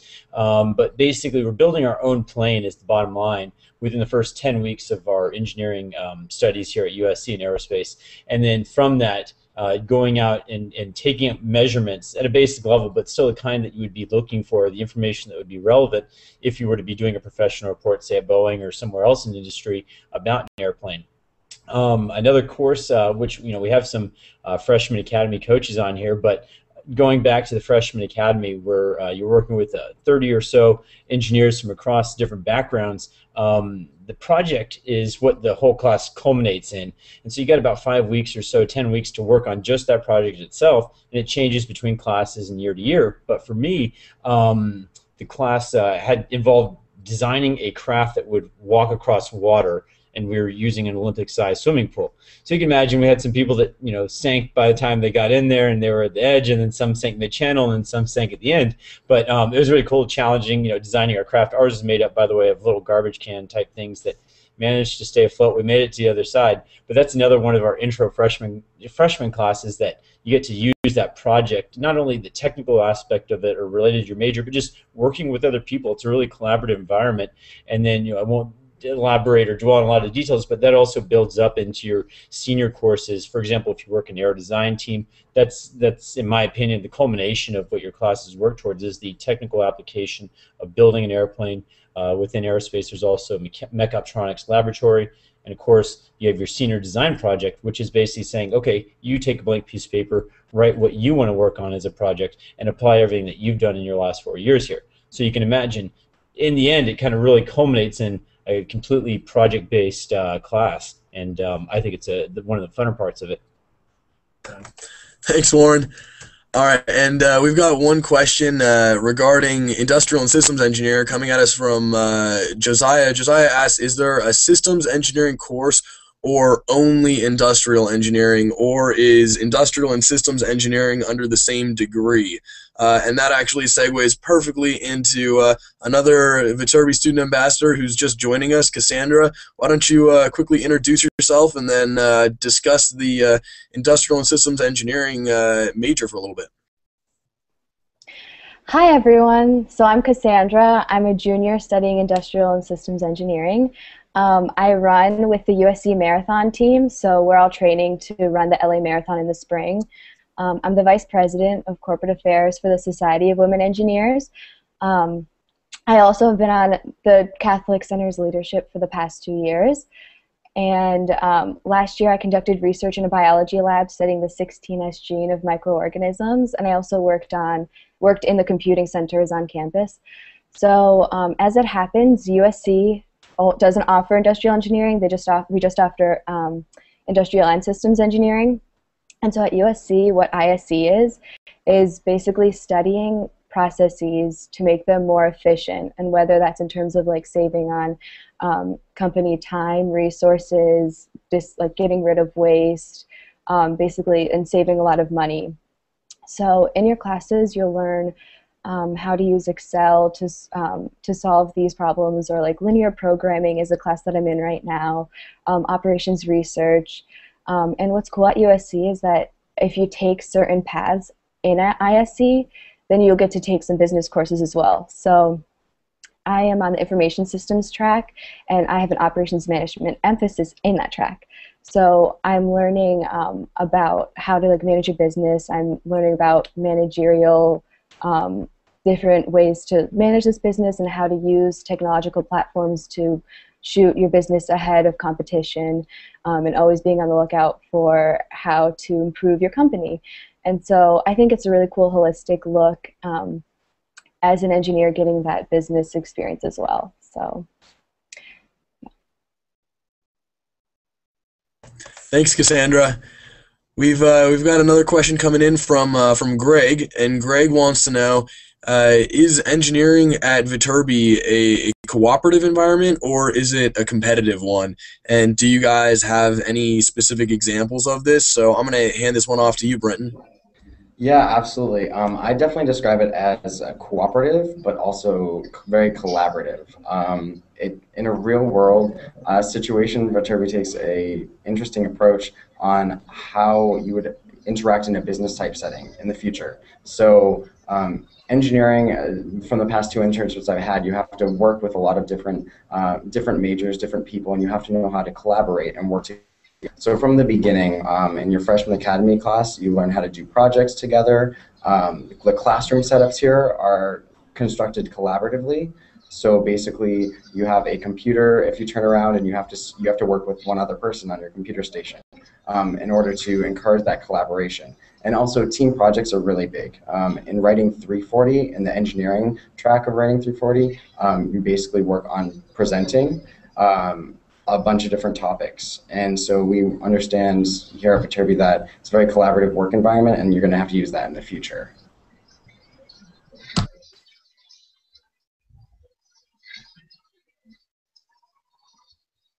So yeah, I definitely agree with you, Brenton, on that. For me personally, I found Viterbi to be such a collaborative environment, and I know for chemical engineering, we have study groups in every single one of my classes, and I know right now my roommate and the rest of our study group are working on an analytical chemistry lab due in a couple days. So I definitely think it's such an important part of being here is being able to work with your peers and come to different conclusions on, or for different parts of your classroom discussion. So I've really found the environment here to be incredibly collaborative, and I think it's one of the greatest things about going to USC here. Hey guys, I actually got to say goodbye. I'm actually off to a team meeting right now. It was great to chat with you. Fight on, and good luck in your application process. Thanks, Brett. So we've got a new question coming in. Question is, what kind of projects are engineers involved in at USC? So Caitlyn, I know you've been here for the first hour, so I'm gonna let you quick answer this, and then say goodbye to our viewers. So why don't you get us started here? All right, there's tons of projects, group-based projects that I've been involved in. One of the main ones is my senior design project, which I'm working with a couple of my best friends, and we're actually doing light mills. But there's just a lot of really big projects. I know I took an industrial systems engineering class as one of my technical electives, and I had to actually analyze a system, like a business system, and actually find the waste and try to reduce it and actually help them. So I actually analyzed the local dining hall, Parkside, and we actually conducted a whole study where I actually decided to weigh all of the waste that people threw away. So I was taking people's food and dumping it in a trash can and weighing it and seeing how much people wasted and then try to improve from there. So there's tons of projects that you can get involved in like that. And most of them are actually through your classes, which is awesome. Viterbi loves giving group projects because they really want you to learn how to work well in groups. So that's just a little bit of my experience. But I do have to go to, I actually have to start writing a couple of my essays. So it's great talking to you guys. If you guys have any more questions, just feel free to hit me up on Twitter or go to the Viterbi Voices page, and I'm on there as well. Thanks, Caitlyn. We're going to keep the question going with Cassandra. Okay, so last year, like I said, I conducted research in a biology lab. I'm really interested in biology, and at the time I was an environmental engineering major. Because it's a long story, so I can't really go into why exactly I switched, but I can talk a little bit about what I did last year. So I was really interested in getting into biology research, so I emailed a few professors, saw what they were doing, and then I emailed the ones that I was most interested in. I set up a time to meet with one of them, and we talked a little about what the lab was doing and where I could fit in, and then she set me up with a postdoc. And so I worked with a postdoc for the whole year, and it was really cool. He taught me a bunch of different lab procedures, like a gel electrophoresis or like PCR, pipetting. And so it was like the first couple of weeks was learning about the lab and those procedures that I just talked about. And then after that, it was pretty much like he told me like, oh, we have these samples and I'd like you to conduct a PCR on these and at this concentration. And so ultimately what we were looking at was the identification of these subsleeve 4 microorganisms, because a lot of what scientists are saying is that life originated in the crust, so they wanted to see what the genetic identification and makeup was of those organisms. So I helped with that, and it was really cool. Like they used the results that I did in my PCR and electrophoresis and all of that in order to write up their reports. So that was really cool. Yeah, I've definitely also done research here on campus. I actually started doing research this semester. And what's interesting is, like I said before, I am a chemical engineering student, but I'm doing research in the biomedical engineering department. So if you are interested in a particular project, you don't necessarily have to pick a project within your major. I personally was really interested in this project where we're looking at modeling corollary artery disease. And the way that we do that is by measuring the shear stress on cardiac cells. A lot of what I do is grow these cardiac cells, and I treat them with particular viruses in order to model different diseases. And so there are a lot of opportunities here to get involved in projects, but you are not limited to your specific major when you are choosing these projects. Thanks, Makana. So really quickly, just because this is a little past the halfway section, we're going to quickly reintroduce ourselves. I know Makana, Cassandra, and Warren, you guys just introduce yourselves to the live chat. But once again, my name's Gavin. I'm moderating tonight. I'm a junior studying astronautical engineering. And in the back room here feeding me questions is Steve. Say hi, Steve. Hi, everybody. Happy live chats. Steve's helping me out tonight, and we're gonna quick go into the next question. Will, I'm gonna have you quick reintroduce yourself when I've asked it. But the next question is: are the teachers easily accessible here at USC, and are there a lot of office hours for teachers? So, Will, why don't you quick reintroduce yourself and get us started with this question? Hey guys, my name is Will. I'm a senior studying chemical engineering with an environmental emphasis and a minor in theater. On campus, I am a member of an a cappella group. I've also been involved in a number of theatrical productions, and I am president of USC Mortar Board, which is a service and leadership organization. So back to the questions on about accessibility of teachers. I've definitely found that I've been able to maintain relationships with my professors. I would say that they are as accessible as you make them. They're definitely willing to talk to you outside of class. Every professor has set office hours every week, whether it be in their office. If you want to come in and chat about life or ask a specific question relating to a problem set or just a talk in general about a concept that's a little tricky to you, I know also they're willing to set up times to meet with you outside of their normal office hours if for some reason you can't make it to their office hours during a certain week. But yeah, in general, I would say that professors are as accessible as you make them. If you're in a class of 100 students and you just sit in the back and don't really pay attention and don't make an effort to get to know your professor, then they're not going to know you. But even if it's a big lecture, if you make the effort to go talk to them after class or before class or go to their office hours, they're generally very receptive to getting to know the students.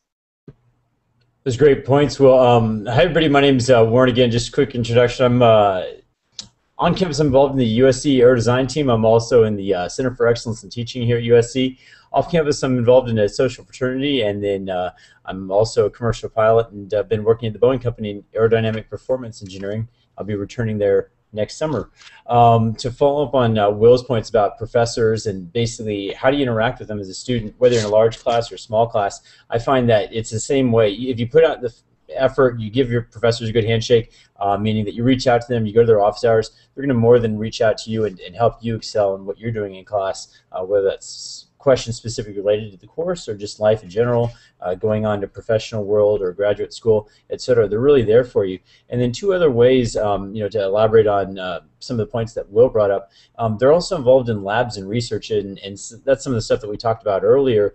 But professors not only are available during class or outside of class, but can really take you in and help accelerate your educational program by means of helping you get involved in research in their labs or help recommend you to a professor that can help you get into research. And another little key nugget that I found really interesting was that they're also involved in a lot of the student design teams.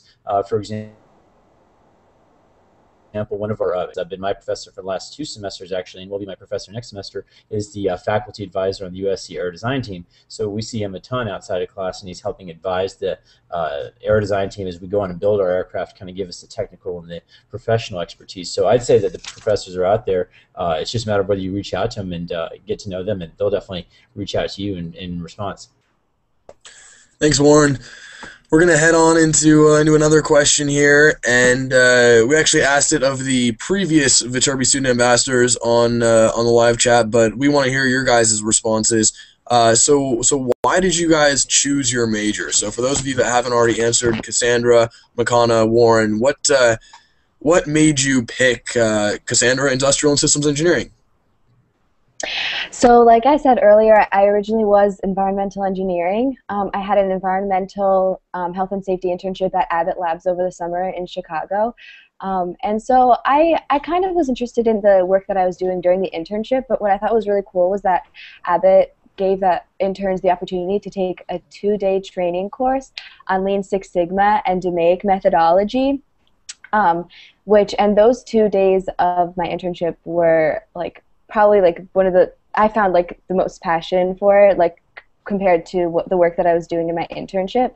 And so I figured, since I liked it so much more than what I was doing in the real world, in my job, I figured it would probably be best to switch my major into industrial system engineering, because I was aware that ISCs use those principles in their work. And so I felt that it was more suited to my life plans. Now, I still really enjoy biology, and I think it's very interesting, but I thought it was best to just switch that, and I could probably have biology more as a hobby and something I could appreciate on the side.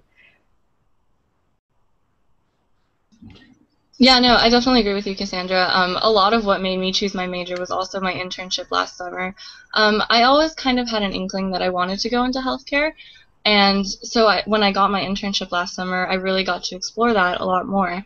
As you can see below, chemical engineering is my major. I'm interested in maybe getting a biochemical emphasis. So if you were listening earlier, Will has an environmental emphasis, and I'm looking at a biochemical emphasis. So like I was talking about earlier, my internship dealt a lot with ocular drug delivery, and ever since that internship, I've been so interested in getting more involved in chemical engineering, because I realized that a lot of the things I am learning in my classes are so applicable to what I got to do over the summer.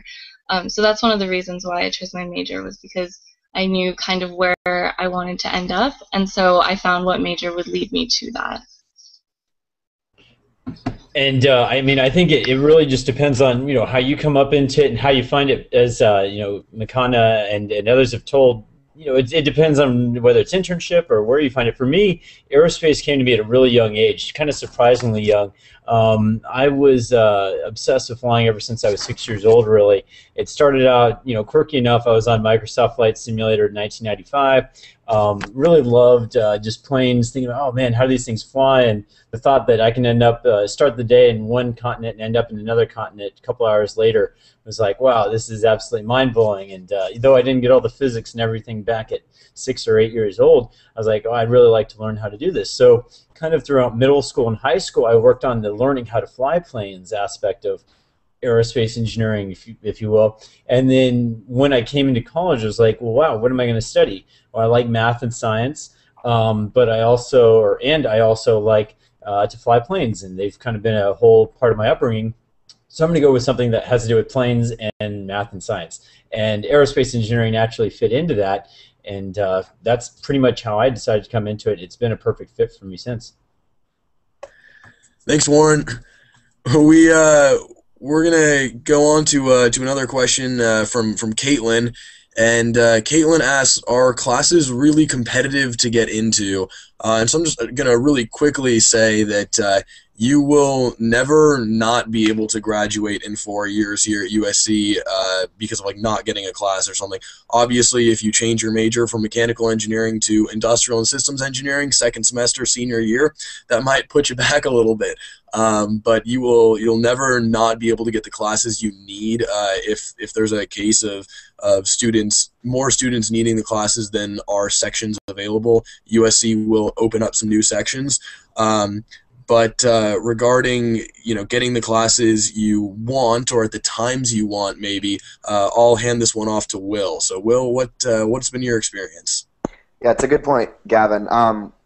The competitiveness of classes definitely varies based on the class. 8 a.m. calculus tends to be a little easier to get into than 2 p.m. calculus. But as Gavin said, you will always be able to take the classes that you need to graduate on time. In terms of elective courses that you might take, some of the popular ones like Film Symposium or TV Symposium tend to be pretty competitive to get into. Additionally, for my theater minor, I haven't had a problem getting into the classes I've wanted, but it's been important to sign up as early as I can to make sure that I get into the ones that I want. Once you accumulate more and more units as an upperclassman, you actually get to register at an earlier date. It's based on how many units you've accumulated. So that's one advantage of being an upperclassman, is you get the opportunity to register first and take those elective classes that you might not have been able to take as a freshman or sophomore. Thanks, Will.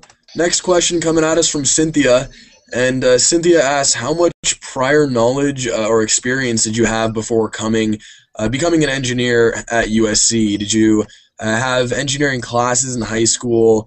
Did you know how to program? Did you what kind of things did you know specific to engineering? And I don't think we have any computer science majors with us right now, but I do know a sentiment that's usually echoed by them is that a lot of them didn't have any experience in coding or anything like that coming into USC. Certainly if you do have that experience, it helps, but it's not necessary. The first few courses in computer science are there to get you exposed to those coding languages and things like that. But regarding the rest of engineering experience, I'm going to hand this off to Makana. Okay, great. Thanks, Gavin. So I actually didn't have any engineering exposure when I was in high school. My high school really didn't offer anything like that. I did take calculus, I did take physics, and I also took chemistry. So that kind of pushed me in the right direction, but as for specific engineering classes, I didn't take anything like that. And kind of going off what Gavin said, I know he talked a little bit about programming, and chemical engineers are required to take a programming class with MATLAB. And I took that my second semester freshman year. I had no programming experience, and I wouldn't really consider myself a good programmer, but I do think it's actually my favorite class that I've taken so far. I found it very challenging, but very rewarding at the same time. So if you are concerned about programming, just keep in mind that a lot of people coming in, no matter what major you are, might take an intro to programming class, and it is an introduction, so you don't have to have previous experience. So I hope that answered your question. Yeah, those are great points, Makana, and to kind of capitalize or to give a little perspective from my background in engineering. I went to an international school actually, and I did an IB degree or IB diploma, but we didn't actually have any quote-unquote engineering classes. And I think a lot of people, a lot of freshmen coming in might be a little surprised about the difference between an engineering course versus say a high school math or physics course. Engineering is a little bit different. So what I'm trying to get in and say is there's the best thing in terms of exposure, and what I took in coming in through high school was focusing on math and science. So that's like physics, biology, or chemistry, whichever one's more applicable to the engineering realm you're thinking about going into. I was involved in Steel Bridge, for example, which was looking at how to make a bridge. It was more towards the civil engineering, but that was kind of the limit of my exposure, alongside with higher level maths in the IB diploma, a little bit of physics in there. And then I did some math club, and of course I had flying going through it all. So that was kind of the limit of my exposure, but no formal engineering theory or actually how to do stuff. That's what the great thing of learning in your freshman year is, and getting your feet on the ground. Thanks, Warren. We're going to head into Sam's question next. Sam asks, will I have room for elective classes as an engineering major? So Cassandra, what's been your experience with taking some electives? Yeah, so as you heard from some of the VSAs, a lot of them took their opportunity to minor, and I decided against minoring. I thought I wanted to just take the opportunity to have like those extra spare units in my schedule every semester to take fun classes. So last semester I took sailing, which is NAUT 1A, if you want to look it up. And so that was a course. It was a 3-hour lecture, and you had 5 lectures. And then at the end of the semester, you got to sail to Catalina Island, which is, if you're not from SoCal, it's right off of the coast. And then so you stay there overnight, and you get to explore the city of Avalon. And then this semester, I knew a little bit of Photoshop in high school, and so I wanted to expand my knowledge of that. And so now I'm taking a Photoshop class this semester. And a lot of my friends have taken, like Radhika mentioned earlier, she took tennis. You can take a bunch of like sports to fill in those extra units. My friend took a voice class, and these are all like 1 or 2 units, so that you can easily slip them in. Yeah, that's a great point. One thing that we failed to mention is that a lot of us do have minors, but there are opportunities to just take courses that you're interested in without necessarily fulfilling a minor. It can give you just as much as exposure as a minor would, and kind of give you more freedom to take things that you're interested in. So as Cassandra said, sailing is a very popular one. I also have a lot of friends who've taken Film Symposium, which is a really cool course offered through the cinema school, where you'll get a chance to see new movies that are coming out actually before they've been released, and then hear from somebody who was on the production team talk about the movie, what went into production, and sort of things to look out for in the movie. There's also courses. I know I have a lot of friends who have taken physical education courses, yoga, soccer, things like that, just little 1-unit courses to fit in every now and then. It can add a little variety to your day. Thanks, Will. That leads us really well into the next question. I know we had heard earlier from people what their favorite courses were, but Makana, why don't you start us off with what's been your favorite class here at USC, engineering or non-engineering related? What's it been for you? Yeah, so I actually just talked a little bit about the programming class that I took last semester. It's called Chemical Engineering 205. And you essentially learn MATLAB skills that can be applied to chemical engineering problems. So I won't go too much into it because I know I just discussed it a little bit, but I will say that I did find it very challenging but very fun at the same time, and I think that is a reason why it is my favorite class here so far. I can jump in here. I actually mentioned during the first hour that my favorite class was Solar Performance, which is a class I took for theater. I'm actually going to talk about one of my favorite engineering courses, which was Viscous Flow, which I took last semester. And it's basically we learned about the properties of fluid dynamics and how air, gases, and fluids flow over different surfaces, through different pipes, things like that. But it was really cool. I really liked it because I got to use, for one of the first times, some of the stuff I learned in calculus, particularly in 3D calculus, learning about spherical coordinates and cylindrical coordinates, things that I never necessarily thought I would use again, and then they came up 2 years later in an engineering course. I always love when something like that happens. So I really, really enjoyed that course. So I mentioned earlier that I'm taking that as an IC major, and on the track that I'm on, I'm taking business courses as well as engineering courses. And so this semester, I'm taking Managing the Digital Revolution for Your Business, and that is through the Marshall School of Business. And it's cool because the class is kind of half ISC students and half business students. So there's that collaborative environment as well. And so like I briefly said earlier, I'll just like reiterate kind of quickly the fact that we're learning different technological platforms to use within our businesses that we can use in the real world to shoot our business ahead of competition and to make sure that we're always relevant to consumers. So that's been a really fun class that I'm enjoying right now. And for me, from my perspective, it's really been 2 classes. I'm going to just talk about my engineering one first. AME 261 was my basic flight mechanics class. I took it as a second semester sophomore, and wow, it just was right up my alley for what went into be my internship next summer in aerodynamic performance at Boeing. We learned takeoff performance, landing performance, turning flight, endurance and range. It was everything that you basically talking about planes out the wazoo, and so I had a great time from start to finish in lecture. I remember turning in my final, and I was like, wow, I wish this class wasn't over. That was one of my few classes I was like, wow, I really wish this keep on going. And then a quick plug for one of my GE classes. It was Arts and Letters 101, Category 5. It's called Los Angeles, the novel, the myth, and the movie. And we got scavenger hunts throughout LA. We're looking at movies from different historical periods, different parts of Los Angeles. And to be frank with you, I learned more in this like 10 weeks so far in my GE class than I knew about LA like the whole 4 years beforehand. So if you get a chance to take that class or look into it about Los Angeles, it really helps you enrich your understanding of what you have in your backyard here in LA. Thanks, Warren. We've got a live tweet coming in from Rebecca, and Rebecca asked, is it hard being a USC student? Is daily life hard or classes hard? I know maybe the transition to apartment life, you know, cooking your own meals, is that stuff hard for you guys? So I'm gonna hand this one off to Will. What are your thoughts on the difficulty of daily life? Yeah, I would say that last thing you mentioned was probably the most difficult for me, transitioning to an apartment. Not the best cook, but luckily there's a lot of places on campus to get food for people like me who aren't really as proficient in the kitchen.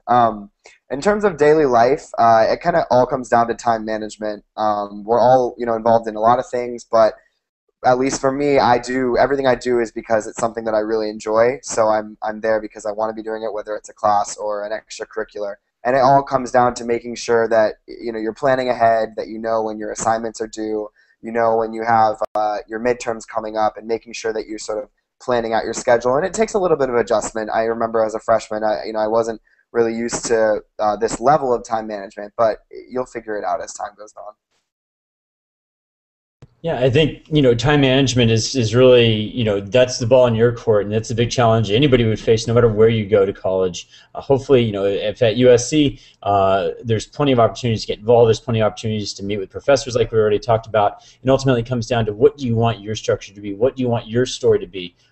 It's ultimately up to you. One of the things that I really found was helpful, talking about balancing life outside of college and then being in college, that there's tons of new shops, and from grocery shops to electronic shops, whatever it is you really need around here. There's been a lot of construction that has been going on in my whole time here that now prospective freshmen coming in, y'all are going to get the full benefits of it. So you're getting like USC 3.0 if I was getting 2.0, and so you're going to have a lot of new things that are here right locally that help make that transition easier, whether it's picking up food or if it's getting food, burritos, Italian food, Japanese food, etc., to getting shopping for airline tickets, whatever it is. It's all right down here, all really near campus. So it's pretty easy, nice transition compared to what I came in with as a freshman. Thanks, Warren. We're gonna go to a related question, which is, how many hours a day do you guys study? I'm just gonna hand this one off to you, Cassandra. What's studying look like for you every night? So, I mean, it does vary per week and per day, because, I mean, some weeks are really bogged down with midterms and papers and group projects, and others are a little lighter. But I'd say on average, like a few hours working on schoolwork, whether that be reading pages in the book, taking notes, doing problem sets, working with my study group. So yeah, like I said, it just varies, but I'm definitely always busy with my schoolwork. Yeah, no, I totally agree with you. I think that it varies day to day as well. I know I have a lab due for analytical chemistry in a couple of days, so I've been working on it through the day, and I'm probably going to work on it tomorrow as well. And some days, it's definitely a little easier, and I can squish in more extracurricular activities. So I try to make it so that I can study on the days that I don't have late night activities, like Ultimate Frisbee, which is late nights on Mondays and Thursdays. So that's how I kind of balance my time with studying as well. Thanks, Makana. Next question is, what's food like on campus? So I'm going to hand this one off to Will. Will, why don't you talk about different dining options for dining halls, on-campus restaurants, things like that? Yeah, well, as I mentioned earlier, I'm not as adept in the kitchen, so I tend to eat a lot on campus. Also, just because I'm on campus a lot because of class and extracurriculars, things like that. So there's a lot of different options. As a freshman, I know I lived in Burncrant, which is on the north side, so I had pretty easy access to EVK, which is one of the dining halls on campus. There's also Parkside and a new dining hall called 84 on the other side of campus. These types of dining halls are great because you can swipe in with your meal plan, and usually, you'll know at least a few people who are there getting breakfast, lunch, or dinner. It's all buffet style, so there's tons of food. You can really get creative with what you're making. There's prepared food, and then you can make sandwiches and panini makers and waffle makers on the weekends for brunch. So I really enjoyed that. And then as an upperclassman, I've taken advantage of the different eateries on campus. And as I said, I eat on campus a lot, so I've really gotten to get to know the different niche areas on campus. There's the campus center, which has a ton of different places like California Pizza Kitchen, Panda Express. There's also Seeds Market in the campus center, which has salads and paninis, things like that. Additionally, I've been able to find different eateries around campus. There's one at the law school that I love, one at the Ronald Suter campus, the Ronald Suter Hall, which is the main engineering building. I eat there a lot because I tend to be there.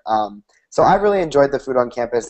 There's a variety of food, which really makes it enjoyable. You're not bored with what you're getting because you can always change it up. Thanks, Will. Another question that we had gotten earlier, but I just want to hear your guys' responses to, is do you guys feel safe on and around campus? So I'm just going to start off with Cassandra. What's been your experience? So yeah, this is a very common question that we get because we are in an urban environment, being in LA. But I've felt, I'd say, comfortable on campus, and I have an apartment off campus. A lot of the upperclassmen have apartments off campus. I commute to campus on a bike, but that's not necessarily because I feel unsafe. It's just because I'm lazy. I don't feel like taking like the 15 minutes to walk to campus. There are a bunch of programs available that USC offers to students if you do feel nervous or in any way unsafe about like walking home. There's like Campus Cruiser, so you call them up, say where you are, where you want to go, and as long as it's within like the mile or two radius of around campus, they will drop you off directly in front of where you need to go. There's a blue light system, so if you're on campus and you're near and you feel threatened and you're near a blue light, you can always just tap into that and help will be on the way. I've never had to use that though, which is very, I'm sure, comforting for you guys to hear. But yeah, overall, I'd say I've never felt uncomfortable or unsafe on campus or even like outside my apartment building because I am off campus. Yeah, no, I have the same things to say about that as well. I also live off campus. I'm about 10 to 15 minutes away, but I've felt safe whether it be on or off campus. Cassandra did mention some of the programs. There's also one where there's a person standing on every single corner off campus where you can always see them, and they're there just to make sure that you're okay, and if you need assistance with anything, and they wear these yellow jackets so you can always see them at night or at any time. So that's just another great way that we show that we are a safe environment here. For my experience in the last 4 years, that I've been here 4.5 years, I've never felt unsafe on campus or even in transition going off campus. I've lived mostly north of campus within about 5 or 10 minutes walk or so. But one of the things that's really been comforting for me is our Department of Public Safety. It's just kind of like an eyes in the neighborhood. On regular patrol throughout the different areas that USC students live on, and particularly on campus. And so it's just nice to see them whether I'm coming home from studying at 2 or 3 in the morning or going to class extra early. Just seeing them kind of doing a little swipe through campus and just keep an eye out, making sure everything's going smoothly, everybody's traffic slowing, etc. Has really been great for me. And I reiterate, never had any kind of confrontation or any kind of unsafe feeling on or near campus. Yeah, I want to reiterate what everyone said. I don't really have much to add besides saying that I've never felt unsafe on campus or around campus, but that's because I employ common sense that I think is necessary in any sort of urban environment. I don't walk home late at night off campus, not because it's unsafe, but just because that's not a smart thing to do in any city. So I've taken the measures that I think are necessary to make sure that I feel safe, and I've really enjoyed my time around the community. Thanks, Will. Heading on into the next question from Timothy. Timothy asks, what resources are available to students if they need extra help for classes? So Makana, what have you ever used some of Viterbi's resources? Yeah, so Viterbi has a lot of resources here. I actually work at the VARC, which I mentioned earlier. VARC stands for Viterbi Academic Resource Center, and we are a peer tutoring service offered to all Viterbi undergraduates here, and it is also free, but I do get paid for my services. And I tutor calculus and chemistry there, but we also offer physics or the intro to computer programming classes and things like that. So you can just make an appointment online and come in and talk to or have an appointment with one of the tutors there. I typically go over homework assignments or quizzes that students have trouble with, and we can just go to we can just talk about all sorts of different things related to that class, whether it be study techniques or just the actual material. So that's one of the great resources that we have here to students. I also just want to add that the VARC has seminars available for students who have trouble with maybe they got a C on their last midterm, and they'll have someone come in from a stress management department and maybe talk to you about different ways for relieving stress during midterm season and things like that. So there is a large support group there within the VARC and within Viterbi as well. Thanks, Makana. Really quick shout out to Luis. He asked us an admissions question. Unfortunately, we're just students, so we don't have all the admissions statistics and information and things like that. We're gonna have an admissions advisor email you after the live chat to get that question answered. So hopefully that'll square everything away for you. And we're going to move on to the next question then from Steven. And Steven asked, how hard is it to get into the engineering program if you came in undeclared or as a different major? So I'm going to hand this one off to Will. Great. Yeah, I have actually a couple friends who have found engineering through that route. Some people who came in as business majors or theater majors even, who decided that engineering was what they wanted to do. And so the process with that is pretty simple. Essentially what you do is you go and talk to the engineering school and say, I want to switch into engineering. And you won't be able to do it right away, but what they'll do is they'll put you in engineering classes for that semester, and they'll basically wait to see how you do in them and then evaluate your application based on that. So they just want to make sure that you're able to handle the workload within engineering, because obviously you weren't admitted to engineering to begin with, and they want to make sure that you're able to sort of hack it out and get through these engineering classes and do well in them. But based on that, if you have a good GPA after that semester, you'll get admitted into the engineering program. Yeah, so I actually did apply as an environmental studies major because I really thought that that was what I wanted to do. I took an environmental studies class my senior year of high school, and I thought that was really interesting in what I wanted to do as a career. But I figured out that I realized that I wanted to get more of the practical application and have more science rather than the social studies and the law implications that have to do with environmental studies, because that is more what it is. You get science but a little extra. But I just wanted science and math. So I realized that after I applied, unfortunately. But luckily I was able to, during orientation, I was able to talk to an engineering admissions counselor, and like Will said, I enrolled in my whole entire fall semester schedule for my freshman year was composed of entirely engineering classes, and so they do that to make sure that you are able to complete the program appropriately. If you will have a good GPA at the end of the first semester, and then if you do, then you can switch into engineering. But if not, unfortunately, you have to stay on the track that you originally applied as. I mean, luckily it did work out for me, but it's really not guaranteed for anyone. Thanks, Cassandra. And just a quick point, if you guys are really interested in engineering, we would highly encourage you to apply to Viterbi, just because, you know, it is obviously going to be easier to, you know, just get in immediately and kind of work through all of that than to maybe wait and go through the separate application process, although it is fairly easy once you get here. Also, there's a couple of courses you take your first semester, such as Freshman Academy, which exposes you to the different kinds of engineering. So basically, if you come in and decide at the end of your first semester that maybe you think engineering is right for you, you've missed out on your Freshman Academy class, which is great, because if you come in as mechanical engineering and you get this Freshman Academy class, maybe you see that biomedical is right for you or that chemical is right for you. And so it's really important to get that exposure early on, just so that you can see all aspects of engineering. But with that, we're gonna head into our final, and that is for all of you guys. Why did you pick USC? So I'm just gonna hand this off to any one of you guys. Why don't you guys just answer why USC?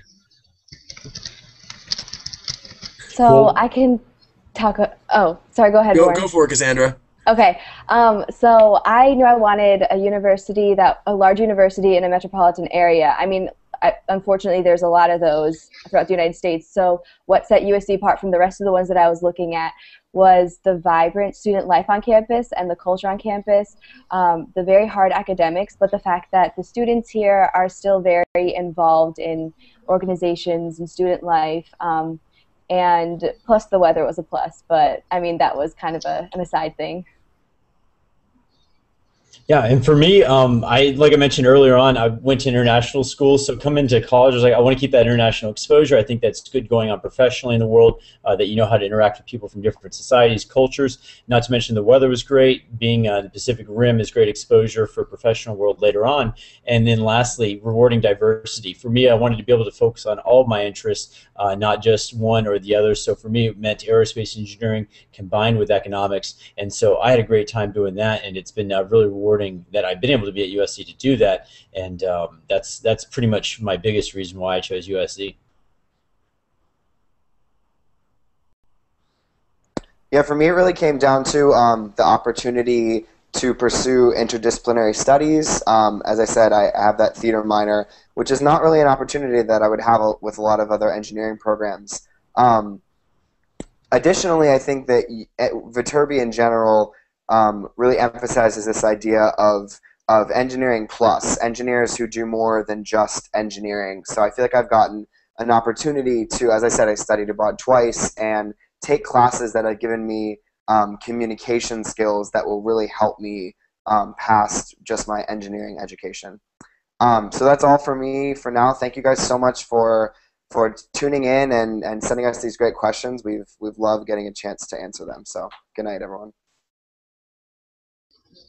Yeah, and just adding on to what Will just said, I fell in love with USC the moment I stepped on campus. It was a bustling day, it was sunny, it was beautiful, there were students everywhere, and I also got the chance to sit in on a class, and that also really set it in for me. So if you are interested in USC, or any college for that matter, I strongly recommend going to the classes, talking to the students, just going to campus, and just go see what it is like for you, because if you can imagine yourself as a student on campus, I think that really shows that it's the right place for you. So with that, I'm going to head off and finish my analytical chemistry lab. But it was great answering your questions. Don't forget to visit our website and tweet at me, of course. And I will see you guys later. Bye. Okay, thanks everyone for tuning in. I have to go and work on some stuff as well. But okay, until next time, guys. Bye. And thanks everybody for all your questions. Just a quick finishing point. I had the opportunity to go on campus several times throughout my high school life, and just getting the feel for the Trojan family, Trojan vibe, either at football games or going in on a class, really helped me feel the spirit of fighting on. And I just encourage y'all, if you have a chance to come out to USC, come out and visit us. We'd love to see y'all. In the meantime, I'm going to go work on a paper that I've been working on for most of the afternoon. In the meantime, though, if you have any further questions, aerospace engineering or beyond, definitely check out our Viterbi Voices website and shoot us over email. Take care, y'all. Bye. Thanks, Warren. All right, and thank you everyone for joining us tonight. If you missed any of the live chat, it'll be up later on our website on this same live chats page. If we weren't able to get to any of your questions, we apologize, but feel free to email us, and the email links can be found on our website, viterbivoices.usc.edu. Best of luck with the college application process, and remember, scholarship deadline consideration for USC is December 1st, so get that app in before December 1st. And happy holidays, everyone. Thank you so much for joining us.